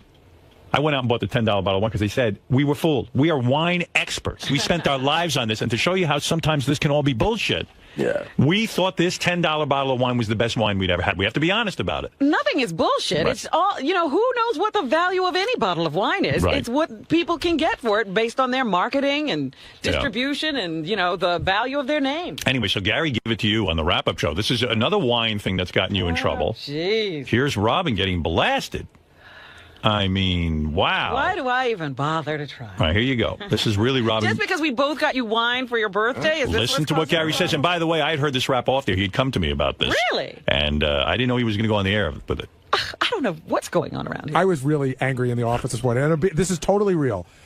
I bought Howard a birthday present, and I brought it on Monday, the day of his birthday, and I put it in my office, and I just happened to mention to Howard when I was there earlier, hey, I just want to let you know, I got your birthday present. I'll just have Tracy get it over to your house. And I said, I explained what the wine was. It took all of 20 seconds. He said thank you, and it was great. Robin announced that she was bringing him wine. So we did that whole rap on here. So we know that Robin's bringing him wine, or that's what the present is going to be. Ronnie walks in this morning like he was her cabin boy. Like Robin walked in a full-length leather coat with mink or some chinchilla or something around the edges, and Ronnie was carrying these 2 big boxes. Robin puts them down on Howard's console right before the show. So there they are. So now Howard knows he's got the wine. Now Robin insists that he opens it up on the air. We know it's wine. I think it's just slowing down the show, and I don't understand what the big show of the gift was about. And I thought, she kept saying go inside. There's like a big payoff. Yeah, the payoff is a note that says, these bottles were handpicked by Robin, which they weren't. And, it's wine. It's a wonderful gift, but I don't know what all the fanfare was about. So you took it on the chin twice now about wine. About wine. I think I'm giving it up because it's enough. Just causes me trouble. you have to go to a new drink. No more wine for you. So there you go. You want to answer, Gary, for any reason why? No, if he feels that way, I'm sorry. Good for you taking the high road. I just wanted you to open the wine and read the note. That's all. Well, he took great offense. Wolf, I don't understand. It slowed the whole show down. I could have said, Howard, I want you to open my wine. Right. And the big payoff was, this is the wine that you said you loved that you couldn't find, and I somehow found it for you. And I could have, but I don't know why we would do that on the air. In other words, you're saying you can't understand why Robin had me open it on the air. We knew it was wine. Wait, we knew it was wine, and we knew she handpicked it. Okay. Well, no, you were claiming that I didn't handpick. Well, you probably had some help, but okay, but fine. Say I'm off on that. That's a minor detail. Why did Howard have to open wine on the air that we knew was wine? I just wanted you to know it wasn't a last-minute gift. I had done that a while ago. Ah, right. Right what? I don't know. I had enough with wine. You guys just love to argue about nothing. I don't want to hear about Benjy anymore. I want to hear about wine. I'm done with wine. I love wine. But thank you, everyone. I had a great night with all. Don't thank me. Except for Robin. God, I hate you now. Robin. Oh, God, yes. How are you doing about this whole wine thing? This is not a good day for me. I don't want to talk about it. Benj, so how'd the dinner go the other night with Howard and everyone? I thought it was fun. I thought I had a good time. I thought everyone had a great time, but apparently it wasn't as great as I thought it was. What was it with eating so slowly? I use food as a drug, so if I'm out at a social occasion and I'm eating, I enjoy the social occasion. It's when I'm alone or in a confined situation that I'm pigging out. So I'm not the pig I am on air or at home that I am out in a social restaurant. How was the wine? Did you even try it? I had a sip and it was great. The wine's not your thing? No, it was. This is too convoluted of a thing to really get into. I mean, it was. They poured me wine. I was gonna have it towards the end, but someone said, "Oh, you're not drinking. Let me just have the glass." So I let them have it. So you had a good time at dinner? Yes, I thought so. I thought it was great. Do you feel bad about all this? The way Howard took it? Well, I guess it would have been kind of neat experience if he came on and said, "The best guest in the world is Benjy. I've never had such a great dinner in my life." But that didn't happen. It's not that big of a deal, man.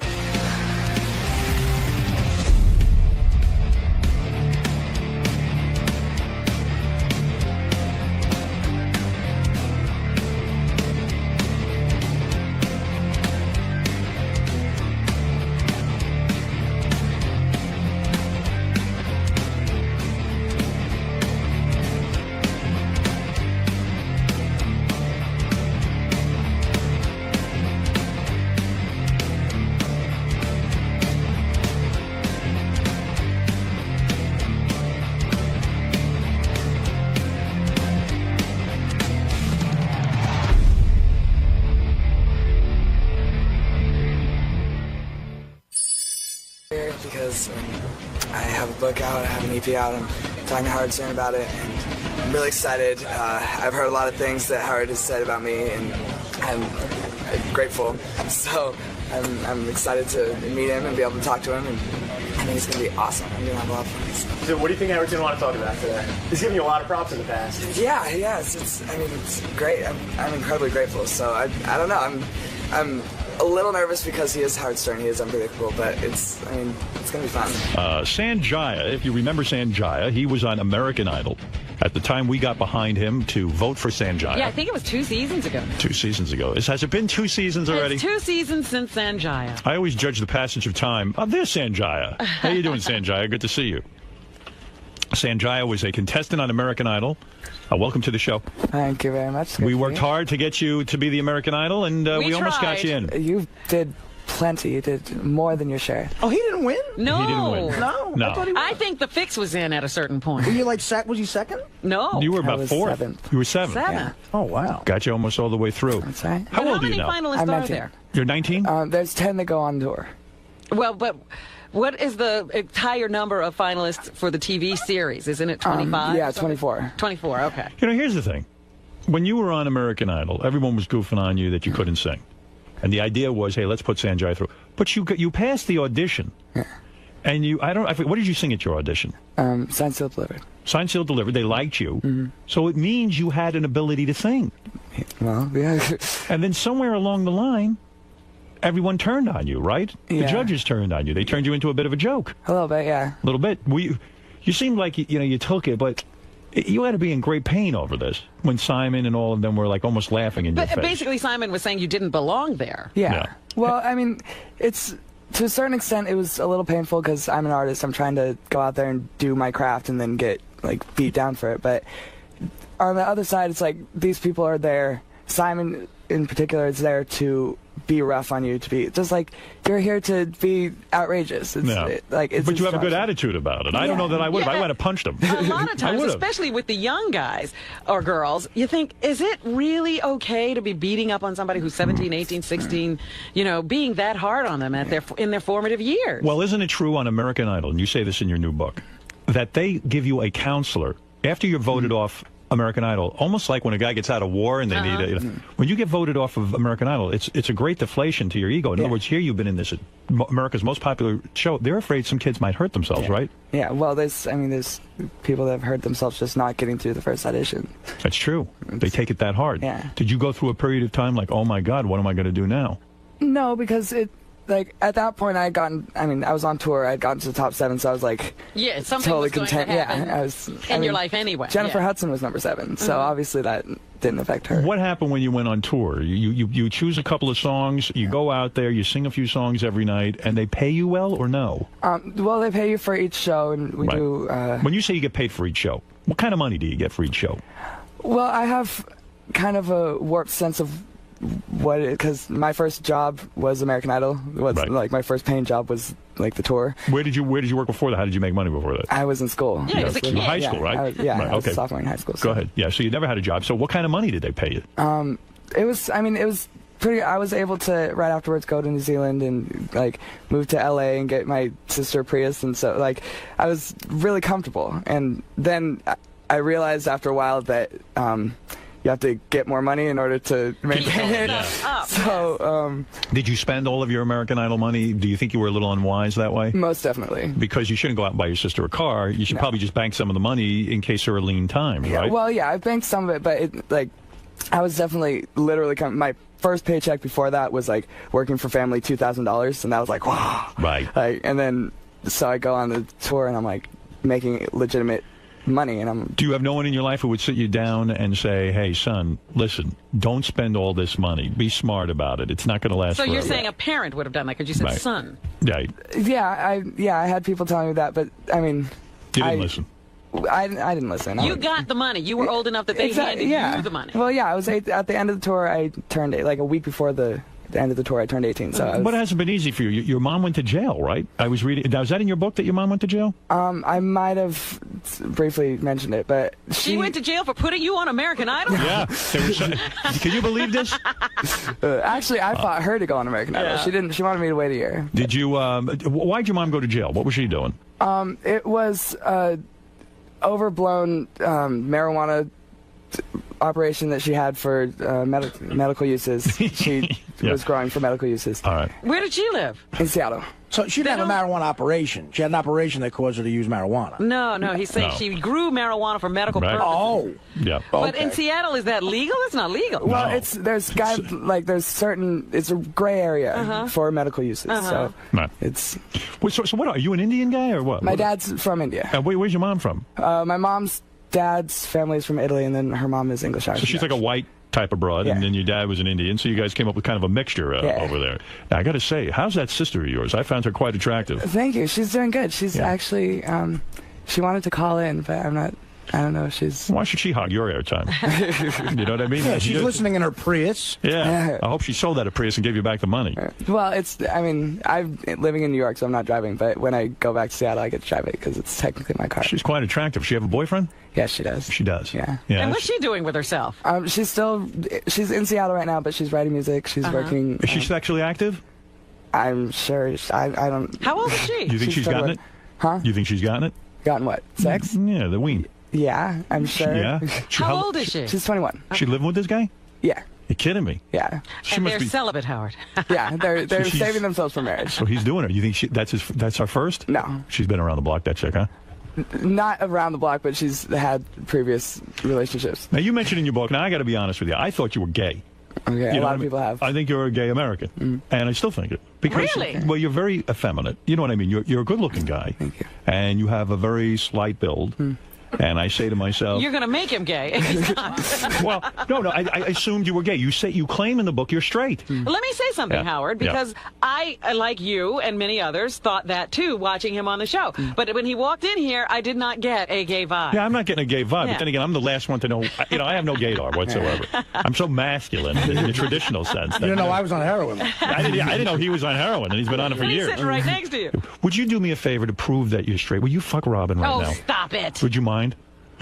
It's not necessary. Sanjaya, would you mind giving her sex right now? She needs it badly. She had a trauma-filled weekend with I'm sorry. You can't do it? Huh? I could do it. Unfortunately, I have a girlfriend. So it's okay. I get in trouble. Robin, take off your clothes and let's start it in right now. He could give me a massage. Just don't get in a relationship with her. It costs $800 for a bottle of wine. You're not kidding. She's expensive. Oh. So when did you bang your first broad? When I was 16. 16? Mm-hmm. See this? You see, I jumped to conclusions about So you. you're watching him on the show thinking he's never had a girl. And he did. 16, you banged your first chick. You're a good-looking dude. I bet you can get chicks easily, huh? I could, but like I said, I've been in a relationship for a year now. So. Look at you, banging chicks. The hell do I know? You really never kissed a guy? Never took it in the ass? Nothing. I bet you guys proposition you. Oh, yeah. All the time. All the time. I can see that. Fred wants to talk to you about maybe sleeping with you. I don't know. He loves it. He goes both ways. Nice. But no kidding. Color me disappointed. Yeah. Good for you. Yeah, I don't get a gay vibe looking at you now. Well, good. I mean, nothing wrong with being gay. No, gay people are awesome. Right. I got no problem with it. I'm just saying that's what I figured for sure.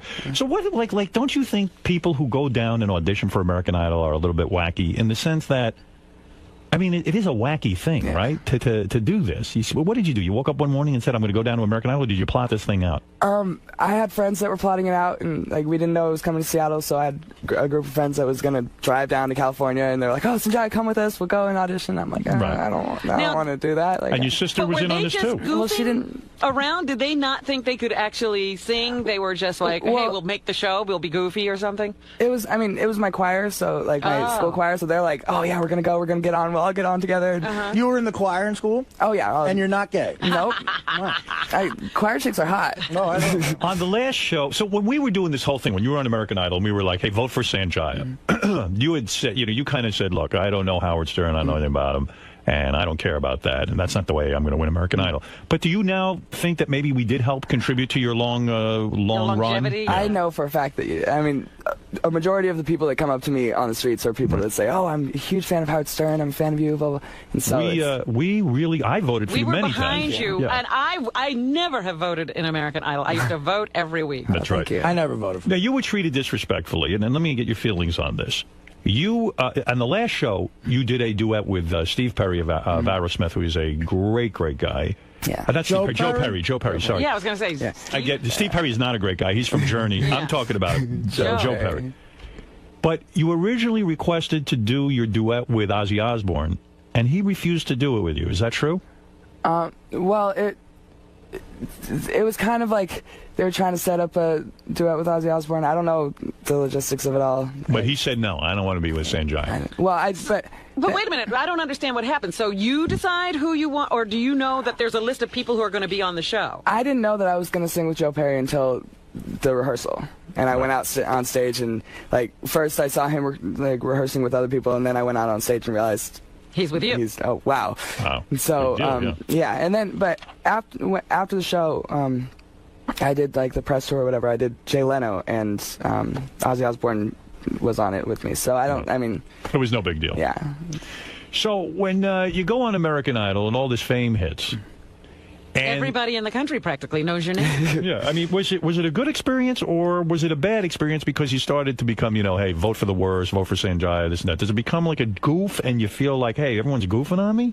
No, I mean, it's definitely mixed feelings while it's happening, but overall, it's obviously a good thing. I mean, I've been working in myself to be a musician my entire life. I hadn't actually worked as a musician, but I've been like. You making money now still? Yeah. I mean, what are you doing? Give me what's going on. You got a book out. Yeah. Sanjaya, by the way, has a brand new book, Dancing to the Music in My Head, Memoirs of the People's Idols in stores today. And you have a record album out. I have an EP. EP? What the hell is that? What does that mean? 5 songs. 5 songs. Yeah. And where do I get that?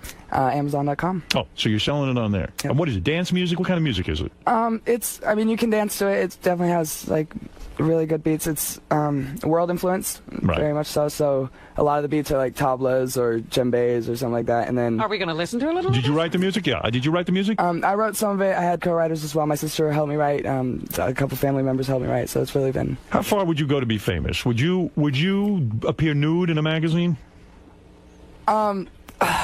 I've been asked this question, and it's a dangerous answer because it totally depends on. I would if it was a really classy mag. I wouldn't do like Playgirl. You would show your penis and balls?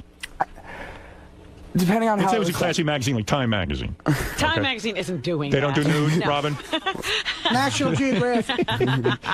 No, I'm saying let's say it was an artistic endeavor. Yeah. You would show your penis and balls in a magazine? In the future, done right, yes. I'm not very modest. You're open to that. I have a feeling you are very large in the pants if you would do that. Am I correct? You got a big hose? Be honest. I haven't really seen anything else to compare it to. So. Bullshit. You've seen guys in high school and stuff. I wasn't in. I did PE 1 year, and I didn't have to change in front of anyone. You've never seen a guy naked? Not accidentally at a party, but I wasn't paying attention. How big was his penis? Was it bigger than yours? His nickname was Frankie Footlong, and it wasn't an exaggeration. So he was very big. Yeah. So it's. What are you hanging with him for? Do you? So in other words, if you're willing to take your clothes off in a magazine, you would have to be large. No man who is small would be in a magazine if he wasn't. Do you understand what I'm saying? Yeah, that makes sense. Right. Have you ever measured your penis with balls? What kind of an? Well, this is an interesting interview. Well, I mean, I don't know. I know a lot of guys that have. It's not. You never measured yours? In the past, I have. You have? Not recently. Were you more than 6 inches or below 6 inches? I haven't measured myself in quite a long time. All right. When you did measure yourself, how old? I'll tell you my memeasurement. I'll be honest with you. I'll tell you my measurement if you tell me yours. His 13-year-old measurement. I bet you beat me at 13. At 13, I was under 6 inches. Fully erect? Yes. Okay. Well, fully erect. Now, I was an adult man. I was 6 inches. Exactly. Right, Robin? Wasn't it? Yeah, something like that. I think you approached 6. I was 45 when I was measured. When did your cock stop growing? My cock stopped growing when I was very young. I was going to say, like, when is that? I'm only 6 inches. Because I'm hoping it's 50 or something. And I'm 6'5". I should be 8 inches. Because it would look much better. Hey, that would be proportional. It doesn't look that good when I'm nude, I'll be honest. You're not going to be posing in a magazine? Oh, no. Is that what you're saying? No way. Not with my big belly and widespread ass, and there's no way. You know what I'm saying? So you say, so then when you went out on this tour, American Idol tour, a lot of girls hit on you and stuff? Yeah, yeah. And you didn't take advantage of it? No, because you didn't do the groupie thing. I have time for group. I mean, it's not. I don't know. I wasn't really. See, that makes me suspicious that you could be a little bit gay. No, because I don't. I don't know. I don't have to just get all the chicks that. You ever bang an older broad? I'm talking about like a 30-year-old. No. Nothing. No, the oldest I've done is what, 19 when I was 18. It was just 19. You ever fuck like a great grandma, like 55 or something? Yeah. What is that life like? Are you guys all living in one place, closed away from the world, unaware of what's going on around you? Yeah, pretty much. We're pretty much just like in a bubble. And like every once in a while you can go on blogs and stuff and see. I didn't because it wasn't like just psychs you out. But which one of those assholes wasn't nice to you on the tour who wouldn't talk to you and stuff? Yeah, was that going on? Yeah, there was somebody, I know you mentioned this in your book, one of them, I forget which, who else was on your season, but you said when you were out doing the tour, so to speak, that here, but I'll try and find it in my notes. Do you know who I'm talking about? I don't know. I mean, it was really, like, it was very much like high school in that, like... There were cliques? There was cliques, kind of, but then they'd switch around. Who was in your clique? Were there some people who were nice to you? Well, there was, I mean... me and Jordan were both underage, and then the next oldest one was 23. So here, this is what you say. What did I say? Blake Lewis called Sanjaya. Blake Lewis was the beatbox guy, human beatbox guy, a disrespectful little kid who was disrespectful of people's boundaries and didn't have a father figure in his life. Shithead. Lewis went on to say, why is this little kid that's just annoying on the show? I don't think he should have been on the show at all. It's just bad for television, terrible, terrible television. Did he say that about you? He said that on a radio interview, yeah. Yeah, now, in a radio interview. Yeah. Now, how do you deal with a guy like that after he says something to you? Do you walk up to him and confront him? No, because it's not, I mean, on tour we were pleasant, like, it wasn't any kind of, like... But he dissed you. Why do you take that? He dissed me, but it's not, I mean, it's his own deal. I'm not, like, I respect him. He's an incredible beatboxer, and he's a great performer, so it's not, like, he's got his, like... No one's questioning his beatbox ability. You're very evolved, or wimpy. I'm not sure which here. But you're very evolved to say, hey, that's his opinion, and I don't care. I could beat up everyone who had a bad opinion about me, but it's not, I mean, there's more important things to fight about. You, all right. Well, he's more involved than I am. I would have gone up to this character, and I would have said, hey, listen, I'm going to kick your ass. Fat beatbox lip. Yeah, and then he would have beaten me up. Let's go to 𝗘𝗿𝗶𝗰, who wants to say hi to Sanjaya. Sanjaya, I will play some of your music. I have one of your songs here. The book is called Dancing to the Music in My Head, Memoirs of the People's Idol. It's in stores today. And you had some help writing this, I assume? You have a guy who works with you? Sanjaya's album, Dancing to the Music in My Head, is available at Amazon.com. 𝗘𝗿𝗶𝗰, go ahead. Hey, Sanjaya, how old are you right now? I'm 19. 19. Hey, listen, I got a question for you. Have you ever had your sweet pink butthole eaten out? Oh, nope. God. Nice. No? Can I be the first? Oh, my God, you'll love it, puppy.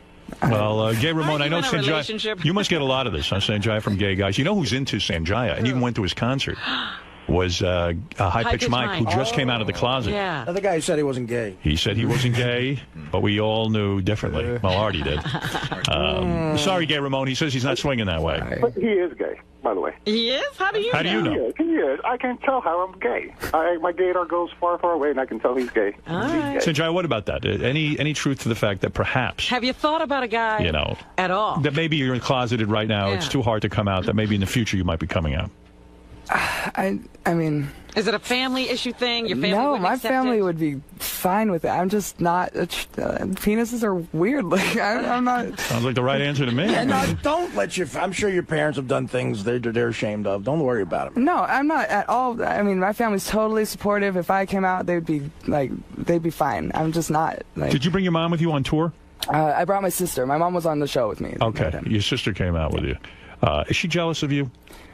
I don't think so. I mean, I'm sure both there's... try out for the show? Yeah, we did. I'm sure there's some kind of, like...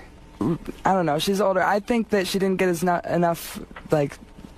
showtime. I think not enough. I wanted her to get more showtime. Yeah. I should have had a movement to vote for her. I like her very, very much. So let's take a couple of more calls. Irish John, you're on the air. Go ahead. You're on with Sanjaya. He was a finalist. He got to number 7 in American Idol 2 seasons ago. Go ahead, Irish John. Oh, it's not Irish John. Oh, it's Eric the Midget. You picked up the wrong line. All right, well, Eric the Midget, go ahead. Eric Are you aware of Eric the Midget? I've not enough to know. He's one of the biggest Idol fans there is. He even does his own Idol radio show, which is probably the worst radio show in the history of radio. A little shithead lives in California. Right. Eric, go ahead. Your question for Sanjaya. Yeah, and Artie, you're the world's biggest shithead. Shut up.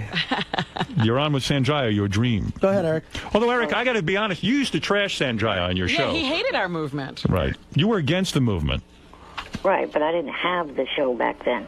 I see. The show I started during last season. What's that got to do with anything? Who cares? Well, because Howard just said I trashed Sanjaya on my show, which this show didn't exist. Oh, you trashed him on this show. Oh, this show, yes. Yeah, where people could hear it. Right. Well, I guarantee this week there will not be any technical problems on our JFSC. This is about Sanjaya, not you. Did you have a question for Sanjaya? There is Eric right there, Sanjaya. You can see him up on the screen. Yes. Go ahead. Do you have a question? Not really. Oh, all right. Think about it. This is Sanjaya's time to... Gives a fuck. So, when your mom goes to jail, where is your dad? Well, they were divorced. I was actually living with my aunt. And then you drop out of high school? I got my GED to do American Idol because my choice was either be enrolled into high school and get 3 hours every day, or get my GED and just do this. So I figured do the music thing. That's not so easy when your mom goes to jail like that. And you're living on your own almost, huh? I didn't know that it happened until after it was over because, like I said, I was living with my aunt. So. All right. Let's go to Jeff the Drunk. Jeff the Drunk wants to say hi to Sanjaya. Yes, Jeff the Drunk for Sanjaya. Hello, Sanjaya. Hi. I voted 5,000 times for you. 5,000? He did, actually. 5,000. Yeah, he was drunk and he did what he had to do. And I listened to my boss. Right. Later. All right, thank you. And we'll take one more call for Sanjaya. Let's go to Rick. Rick, you're on the air. Hey, Sanjaya. I think girls of Indian descent are really beautiful, but I can't stand tons of pubic hair down there. So I just wanted to know, culturally, are girls allowed to shave down there? Indian girls allowed to shave down there? He's only half Indian. Do Indian girls shave down there? Why wouldn't they be able? What do you mean, a religious thing? Yeah, is that a culturally religious thing? I don't think that they have anything against shaving down there that I know of. All right, let's go to... That's the silliest question These are I've the ever heard. craziest questions. All right, let's go to Mark. Mark, go ahead. Hey, now. Hey, now. You've never seen your sister naked, I hope, have you? You never have? Like when we were like tiny in the bath, but not That's it? anything like... Too bad. I'd like to ask you some questions about that, but since you don't have any expertise in that area, I'll... My bad. Ask all you want about Frankie Footlong. All right, go ahead, Mark. Peace and love, peace and love. Peace and love. There's no way Sanjaya is straight. There's no way at all. Why do you say that? Artie's got to throw something at him to get him out of the closet. No, yeah, well, I only do that to staff members. Sanjaya, what's your gay problem? What, Artie, you get any gaydar going off? I mean, you're the expert on this. I'm the expert? Yeah. No, I listen. You knew High Pitch Mike. Yeah, but I knew High Pitch Mike went to the Madonna concert. I can't believe High Pitch Mike isn't even here today. Yeah, where is he? He almost attacked Sanjay. He ran up to take a picture with him. That's true. Yeah. That is very true. And he's a big fan. Where are you, Mike? Get in here. Right. Mike's going to snip the couch when Sanjaya leaves. Do you think American Idol's seen its best day, Sanjaya? Do you think it's over? I don't know. It's hard to say because Do you watch the show? I do now more than I did before. Like I watched it every once in a while. Like I voted for Kelly Clarkson once because I saw her once and was like, wow, she's actually really incredible. But I was never really like every day on it. And now I pay attention because I think it's important to see it and it's fun to kind of watch it from a different perspective. But you performed at a... all right. Did you perform at a bar mitzvah? Bat mitzvah, yeah. Bat mitzvah. Yeah. Now, how much dough can you get doing that? Can you make a lot of money being a bat mitzvah? I mean, it depends on the father, really. Right. Depends on. So what do? You show up, you do a couple of tunes, and you shake the kid's hands, and you get a couple of bucks. Yeah. Nice. It was beautiful. It was at a castle. It was, well, a little princess. A very good little Jewish girl. Right. It was a white castle. All right, let me hear what you're up to musically here. What is this song I'm going to listen to? Let's see here. We have, where do we have the clip, guys? Oh, here we go. Sanjaya. This is called, I don't know the name of this song. A Quintessential Lullaby. Is that it? Okay. Here we go. Let me hear a little bit.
Yeah, I'm doing, well, a label. Where's that character Clive Davis? Is he working with you or what? No, I haven't worked with him. Didn't believe in you, huh?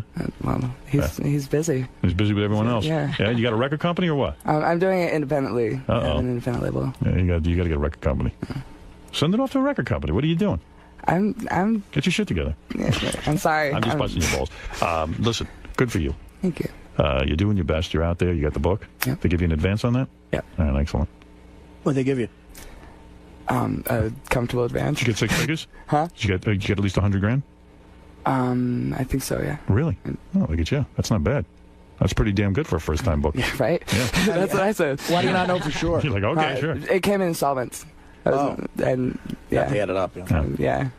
All right, Sanjay. They're keeping me a little bit of distance from me and my money, so I don't do what I did with You're good. So somebody's taking care of it for you. Oh, yeah, be careful. Who's taking care of your money? Bernie Madoff? Just be careful. All right, listen, save your money. Get out there, do your thing. Be an artist, but be sensible Any about acting money. aspirations? Absolutely. All right, Yeah? all right. What are you going to be in a movie with Jack Nicholson? What's next for Sanjaya? I'm not sure. I'm just kind of riding the wave. All right, if a guy wants to hire you to do a private personal appearance, it's you and him at his apartment. Private personal appearance. How much does it cost? Is this a proposition? No, not from me. Fred asked me to ask you that question. Fred, do you want me to ask that? Like, what kind of a deal is this? Wants you to appear at his house, bathing suits. He wants to watch you fuck a chick. All right, listen. Chick.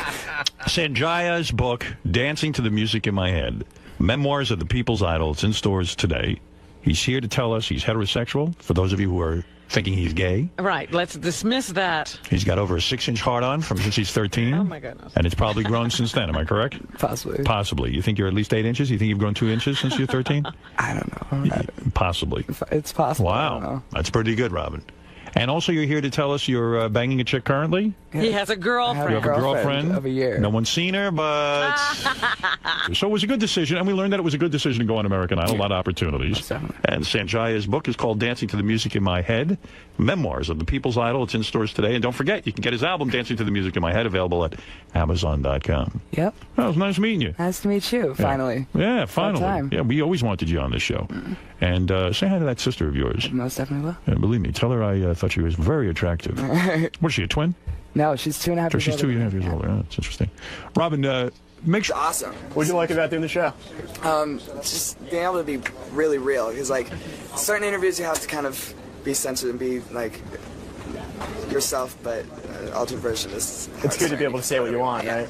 Sucks. Now, how was it answering some of those questions? Well, they're a little tough at times, right? Yeah, but it was expected, so I had my guard up a little bit, but it went really well. So you had a good time today? Oh, yeah, definitely. All right, Benj, how was it to finally meet Sanjaya? It's great. He's a nice guy. He definitely has a charm to him that I think comes across on the air and in person.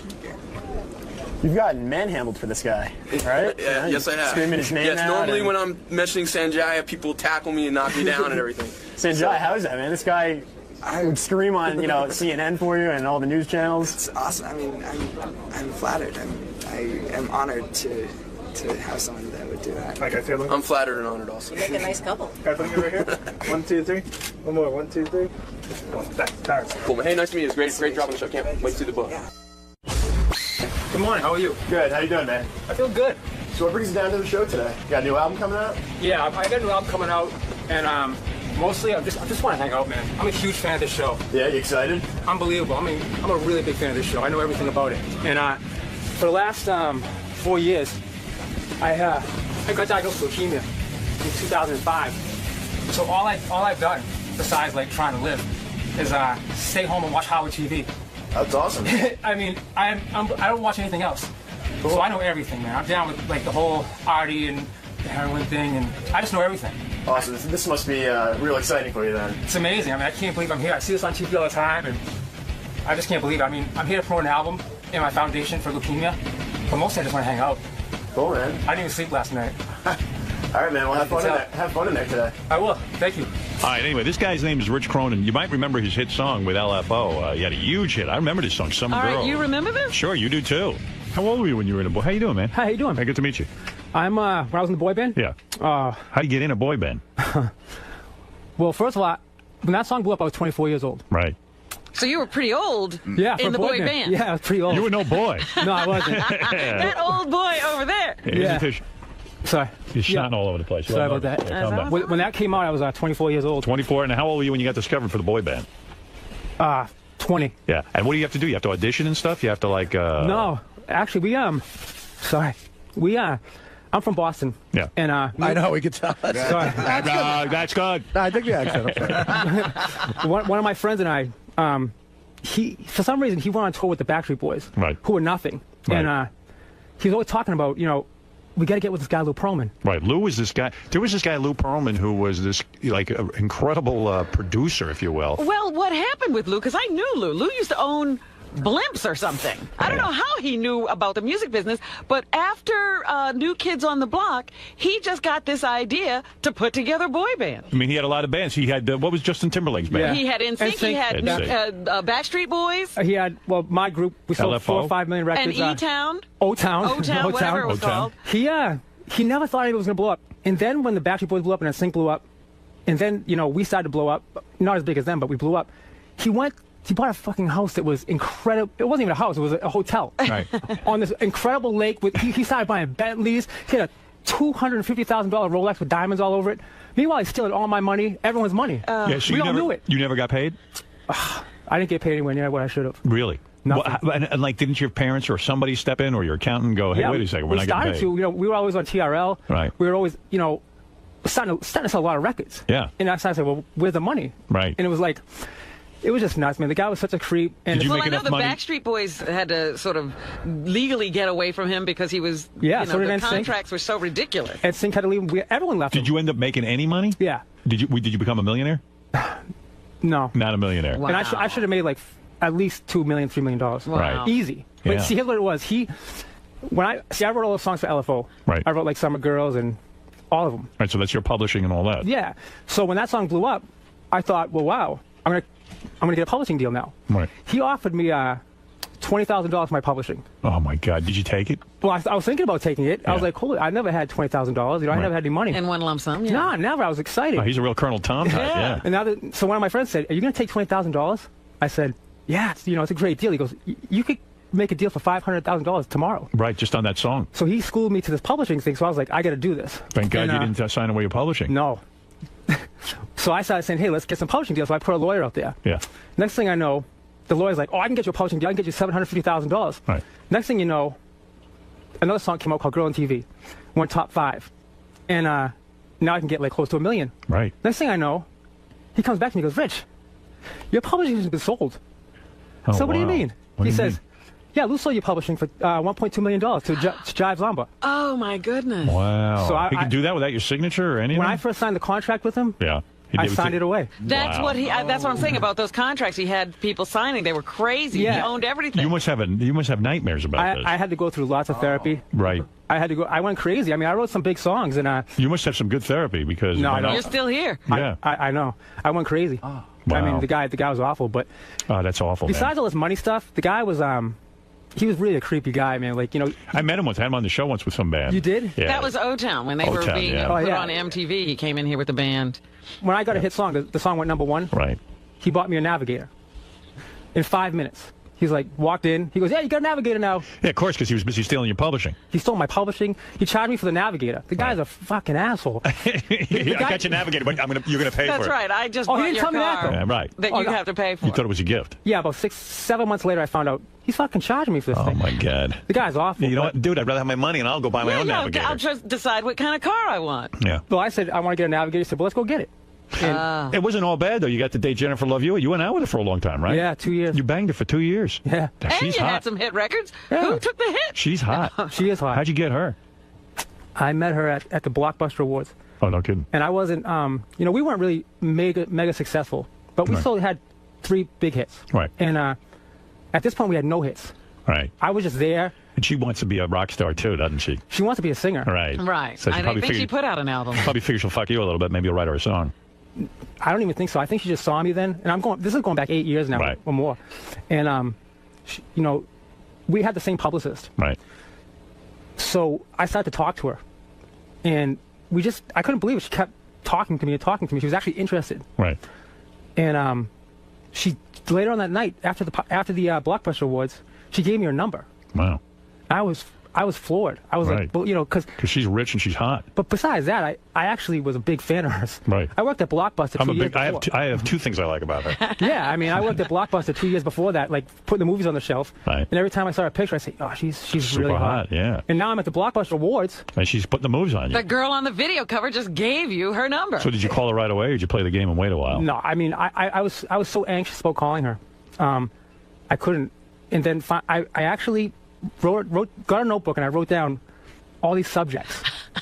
Like, so you okay, needed crib notes. Oh no, the paper was there. I was like, to talk about with Jennifer Love Hewitt. When there's a quiet point, I'll talk about this.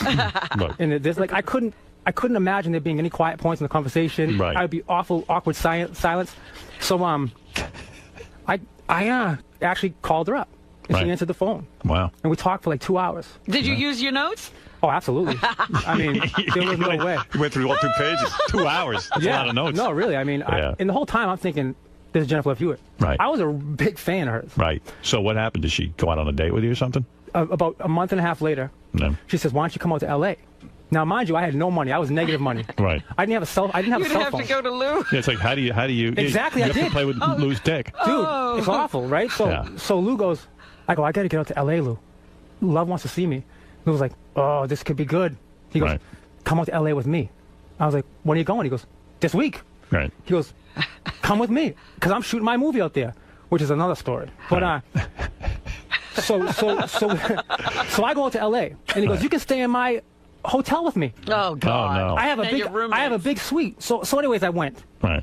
And I was like, okay, I gotta go. So I'm getting my clothes out real fast in the room. It was a big suite. And Did you like, see you naked or something? No. No. And I said, all right, man, I'm out of here. And the publicist picked me up, and we went to Love's house. And it was really weird. Like a nightmare. It was really. I was awful. Yeah. It was really weird. What did Jennifer Love Hewitt wearing when you show up at her house? She was wearing like a ballerina dress. Really? With like a unicorn and sparkly, like, oh geez, bedazzled. What's her problem? She was dressing pretty wild. Yeah, what is that about? That was for the date? She wore a ballerina outfit? With a unicorn? I feel like it was a ballerina outfit. Yeah. It looked like the dress went out and it was like a tutu and all that. She probably didn't. Yeah, it was a tutu. It was a tutu. Did she look hot? She looked hot, but I just thought the outfit was completely out of control. Yeah, right. Nah, so look. She was a girl, better than me with Lou. Right. Dude, she was Jennifer Love. She's a lot less scary than Lou. Oh no, I was really. It was true. So we wanted a date to Universal Studios, and she was totally like into me. I couldn't believe it, man. I mean, and we. How long before you get in her pants? Well, she asked me to stay at her house that night. Wow. Thank goodness, because that meant no Lou hotel room. I know, it was amazing. Did you bang her? Not that night. I didn't even go to her house. Why? I was trying to play it cool. Yeah, that's she lives with her mother. Right. So I was like, you know, I just was freaking out so bad I couldn't spend the night. I couldn't do it. I was like, Plus, you didn't have your notebook with all your notes. I couldn't talk to her anymore. I didn't know what to say. So I was like, fuck, I got to regroup, think about this shit all night. So I said to my publicist, I was like, hey, can I stay at your house tonight? Right. He goes, yeah. What, you don't want to stay with Lou? I was like, no, I don't want to stay with fucking Lou. It's Lou. He's like, all right. So Love says, well, if you can't stay at my house tonight, I want to pick you up in the morning. I was like, yeah, what time? She goes, I'll be there at 7 in the morning. Oh, beautiful. My goodness. She's into it. So I was like, holy shit. She goes, because I have an audition, and I have to get my hair done. So I'm like, so you're just going to hang out with her? I'll fucking go. Yeah. Right. What else you got to do? Nah, so that's why I was out there for her. But that's not a lot of time to study your notes to figure out what they're talking about. Right while she's having her hair done. So no, I had to sit with her. Oh. And I was like, man, I was thinking about all this shit, dude. We didn't have any hit records. Right. I was nothing. Right. And she's like spending all this time with me and wanting to hang out. And I was like, what the hell? I don't understand it, but I love it. Right. So so she gets there at 7 in the morning. She hands me a Mentos, like those colored fruity Mentos. Yeah. She goes, these are for you. I was like, thank you. And she's like, well, let's go to get my hair done. I was like, all right. And we're in her little Mercedes, like the smallest Mercedes available on the market. And I'm in there like, oh, this is great. You know, because I'm 6'3". And I'm like, this is great. This is awesome. Yeah. And I'm sitting there trying to think of shit to say. Right. And I was having a hard time. She did all the talking, though. You shouldn't shut up. My head was spinning, but I was thinking about her, and she was like, hey, will you? She goes, I'm going to get out of the car here. We're at the hair place. She goes, I'm going to get out of the car here and go in. Will you park my car? Wow. I'm like, oh, jeez, I don't know. I'm going to crash this thing. I don't know my way around here. The thing's fucking miniature car. Right.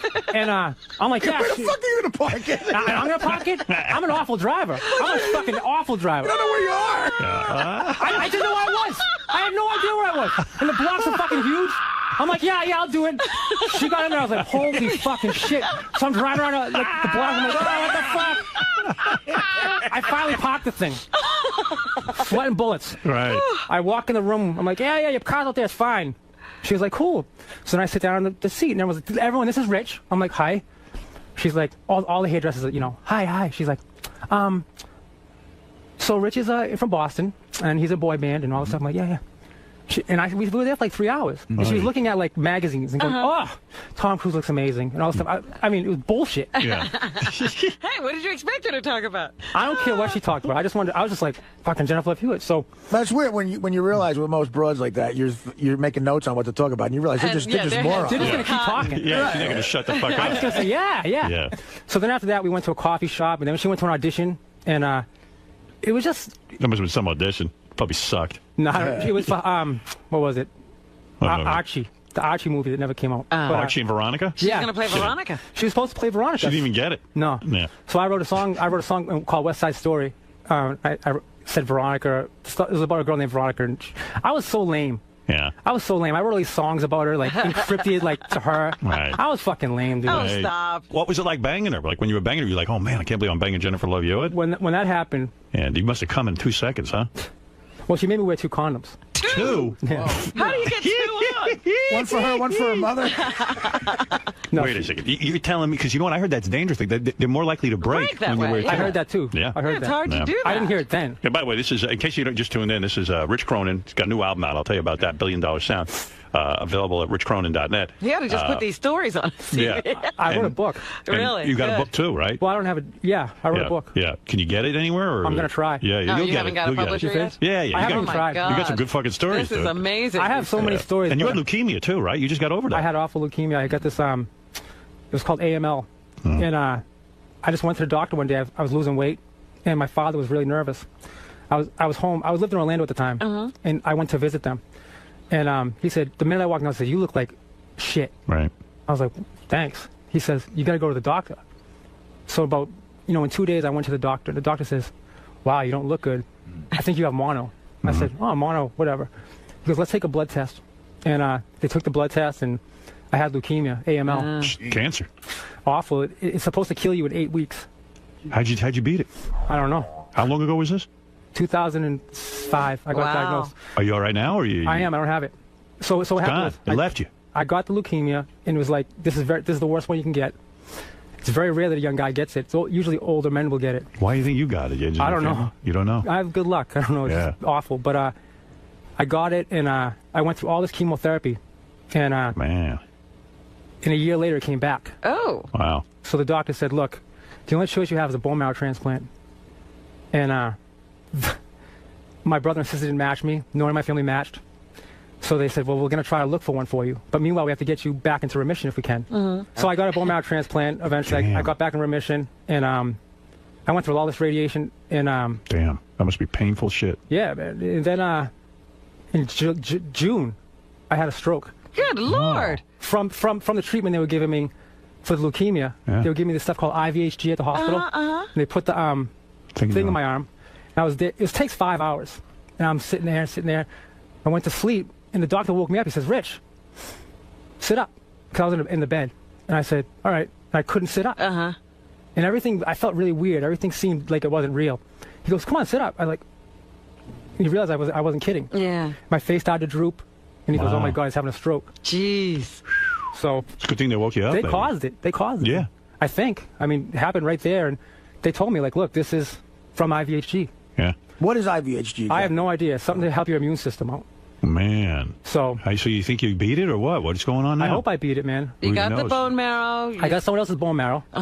If I had a kid, which I couldn't because I had so much radiation, and if I did, it wouldn't even be mine. It would be like this other guy's thing. Right. Yeah. There's more of this other guy in you than you. Oh, 100%. I'm not even there anymore.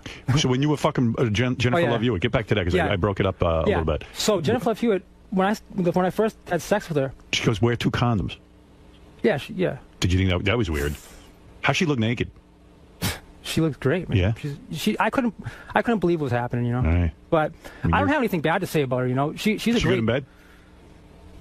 I thought so. Fully shaved vagina? Yeah. No kidding. Yeah. That turns me on. But I have nothing bad to say about her. I mean, I'm, you know, obviously I had sex with her. I was with her for 2 years. Yeah, but she was cheating on you like crazy, though, right? Yeah. That's a What? bummer. Yeah. Jennifer Love Hewitt? Jennifer Love Hewitt gave him like a ring, like a promise ring. She's like a dude. He's more like the chick, and she's like the dude. She's giving the rings and then going around. And he finds out she gives a ring to all the fucking guys, and she's fucking a bunch of guys. Right? Yeah. How many guys was she doing behind your back? Did you find out? Yeah. Well, no, I don't know. She gave me a ring, and we went to Cartier in Beverly Hills, and she's like, "Oh, I'm gonna give you something very special. I've never done this before, and you know, I have to give it to you." And I was like, "All right." And she goes into the place, she comes out, and she gives me this ring. It's like the infinity ring. And I'm like, wow, she's fucking in love with me. Right. We're gonna get married. This is a ticket. This is unbelievable. Right. I'm gonna fucking marry her. You're gonna be Mr. Jennifer Love Hewitt. She goes, listen. Yeah. I want to marry you. We're gonna be together forever. If you wear this ring, it's forever. I'm like, oh. Yeah. Let's go. I fucking found out. It's my ticket out of Lou. So this How long did it take you to find out? You found 2 out years. what? I found out. So I did this reality show called Man Band, Mission Man Band. It's the worst name ever. And the worst show ever. Right. And it was me, Jeff Timmons from 98 Degrees, Chris Kirkpatrick from NSYNC, and this guy from Call Me Bad named Brian Abrams. Whatever. You gotta fight with weak things. I can't throw my fire thing at it. That's what it's doing. It's setting them on fire. Exactly. Too strong. There's another one right here. I'm about to get this one. You gotta hit it. Go hit it with your spear or something.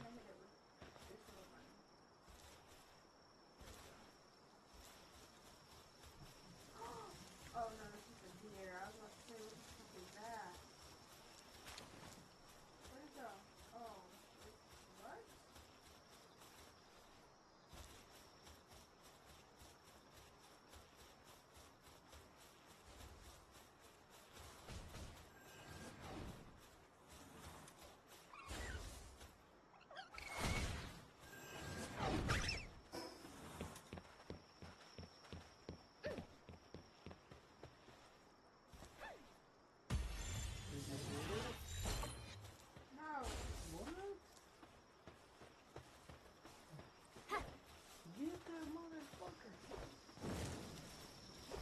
Get him out.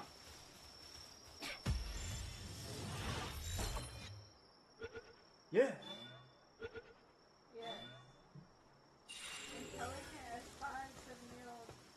As a 5 to 7-year-old human child, it makes a wonderful partner, but they have always been with a few cases where they killed their master after learning what?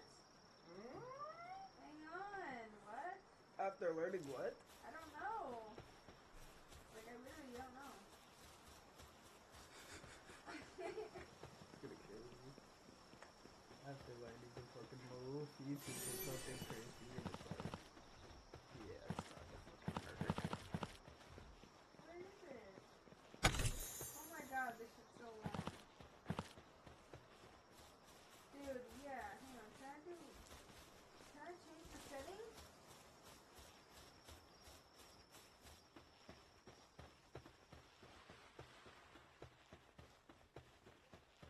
Oh.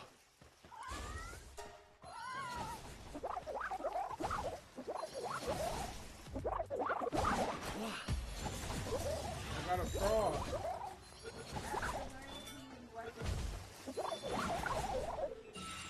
Those who disgrace by honor heard are forced to take their own life by piercing their inflated vocal sac with tree branch.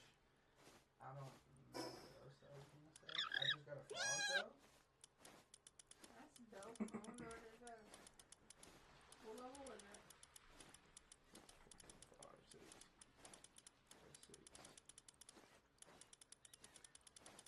Oh my god. Where you at?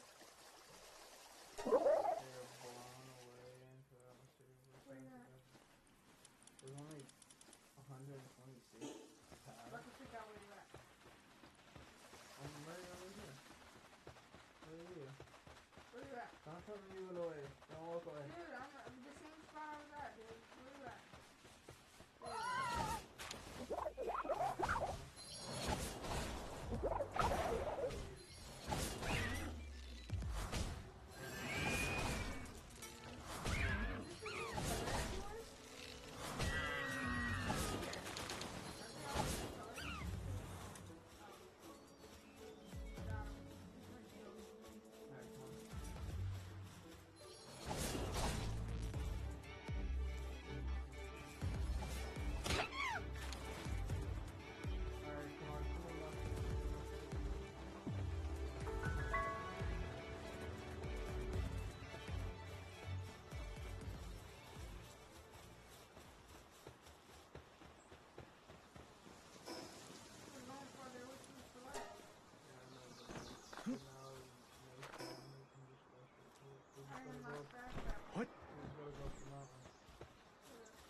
Carmela.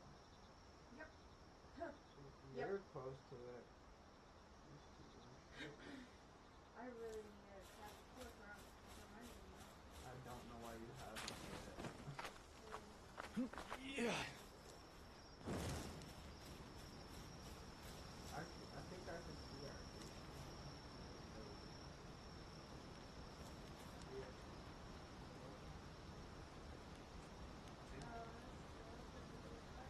I'm pretty sure.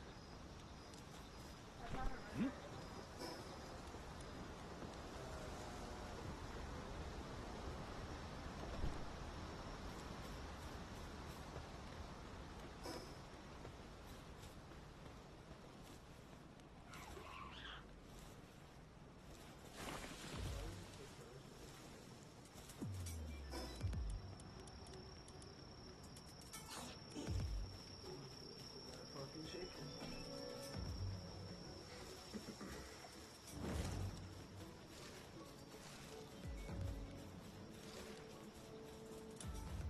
Where are you at? I want to go and watch this. Who's calling me? I'm not sure. Who's fast traveling? Wait. Wait for me. Wait. But no, not yet, because we're going to be going back. Wait for me. We need to go this way anyway. I don't want to get too much of the map unlocked. I'm going to go to the corner. What?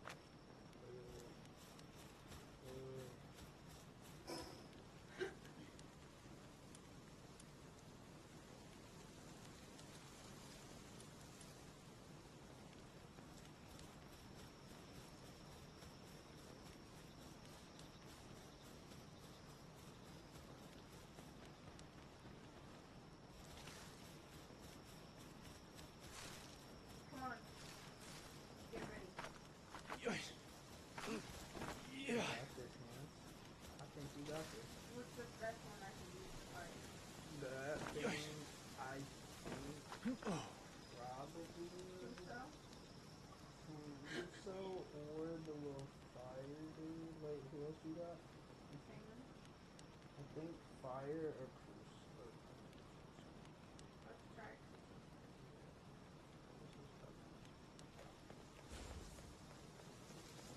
Oh yeah. Oh, that bitch is hard though. You gonna catch it? I'm about to watch. I could throw something in if you want, but I don't. I'll pull it away if it gets in. Yeah.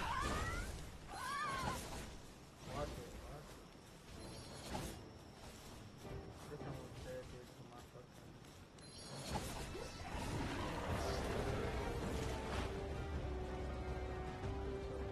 Oh, nothing.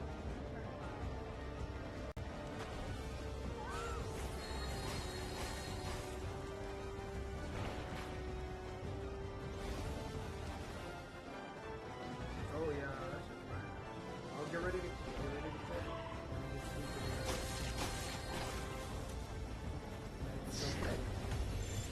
Where did it go? Did you? Nice. First ball kill. Good job. You got parts. Ancient parts.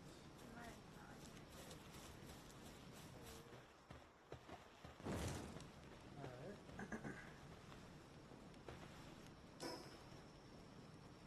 Now let's just click on the show.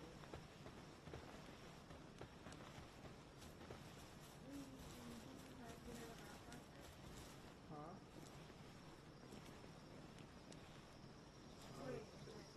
There's some green shit right there. Don't touch that. What is that? I'm about to say, damn. Let me get the next one. Let me get the next one. Let me get the. No! Okay. What?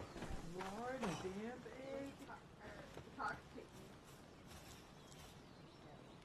You can't. You lost picking it? I got one. Well,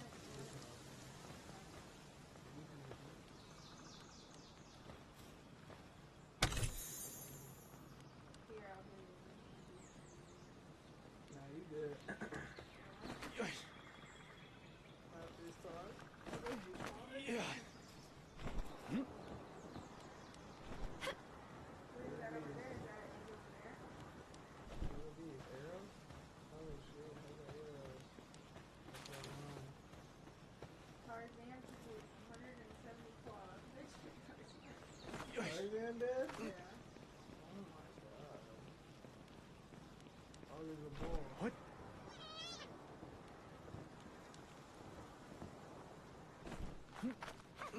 Yeah.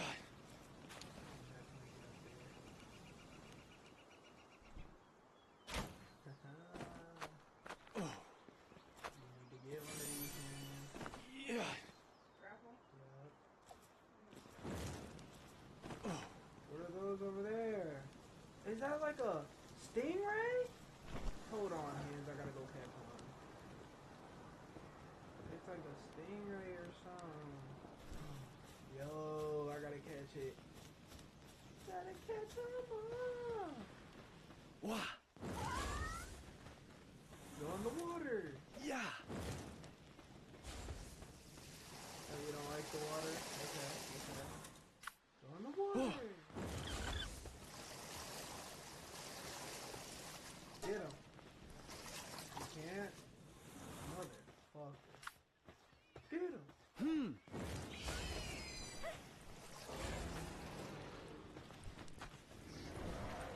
Oh, you're just killing the fucking. Oh, no.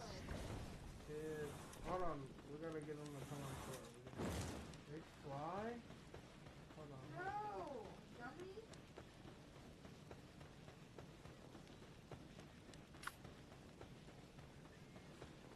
Alright. Yeah.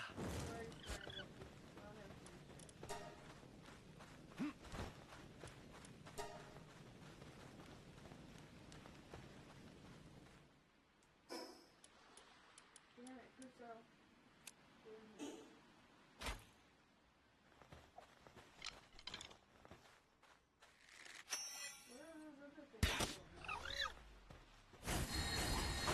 No!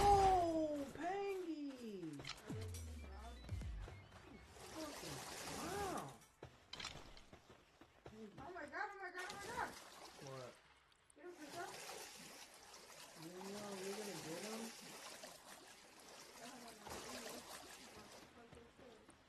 Oh. Shit, that's costume. Frog? Is that what this is? This looks like a fish. What's a frog? What do you mean? That doesn't look like a frog to you?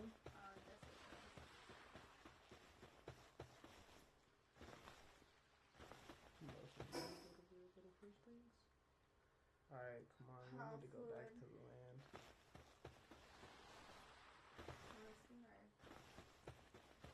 We'll get a stingray eventually. Dude, don't feed on the stingray.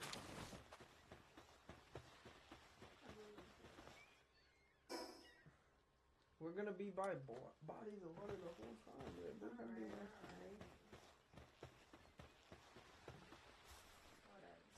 whatevs, ma. What fucking ever? What fucking ever? Oh my god, there's a stingray right here in the fucking sky. What? Yeah.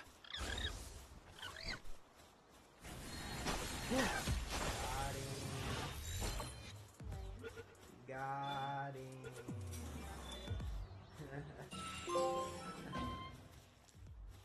Intermediate PAL tanker. Is that a PlayStation trophy? Intermediate PAL tanker. Dude, don't fucking, dude. Why would you? Alright, so I wouldn't laugh. I would try not to laugh at you. This is super bad. Alright, listen, but I wouldn't. You hurt my feels. I'm gonna cry. Alright, let's go. Alright. Go. Wait, am I turning the wrong way? Go.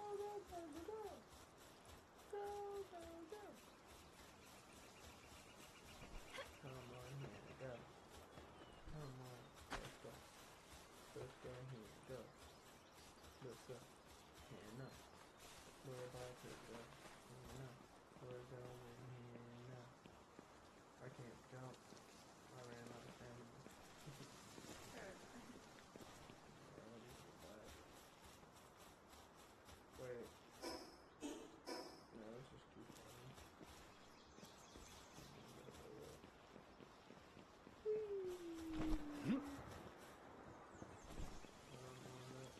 side of the river. Other side of the river. I want to be able to open this crate, dude.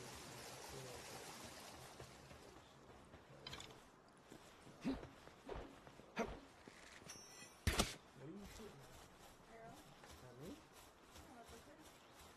Dummy? How would that be a way to open it? Dude, shut up. Why would not? Because, nigga, like in real life, why would that be a way? Because it makes the game realistic. How?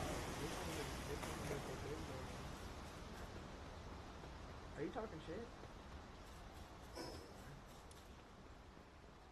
Dude, if these headphones actually work, these would be some good headphones. Do you need to put on the box? What does the fox say?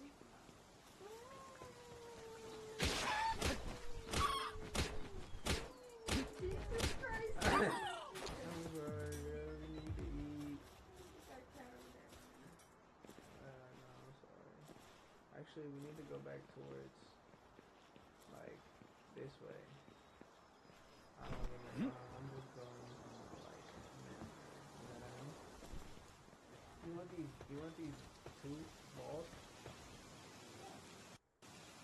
Are you gonna fucking come over here, man? What are you doing all the way over there?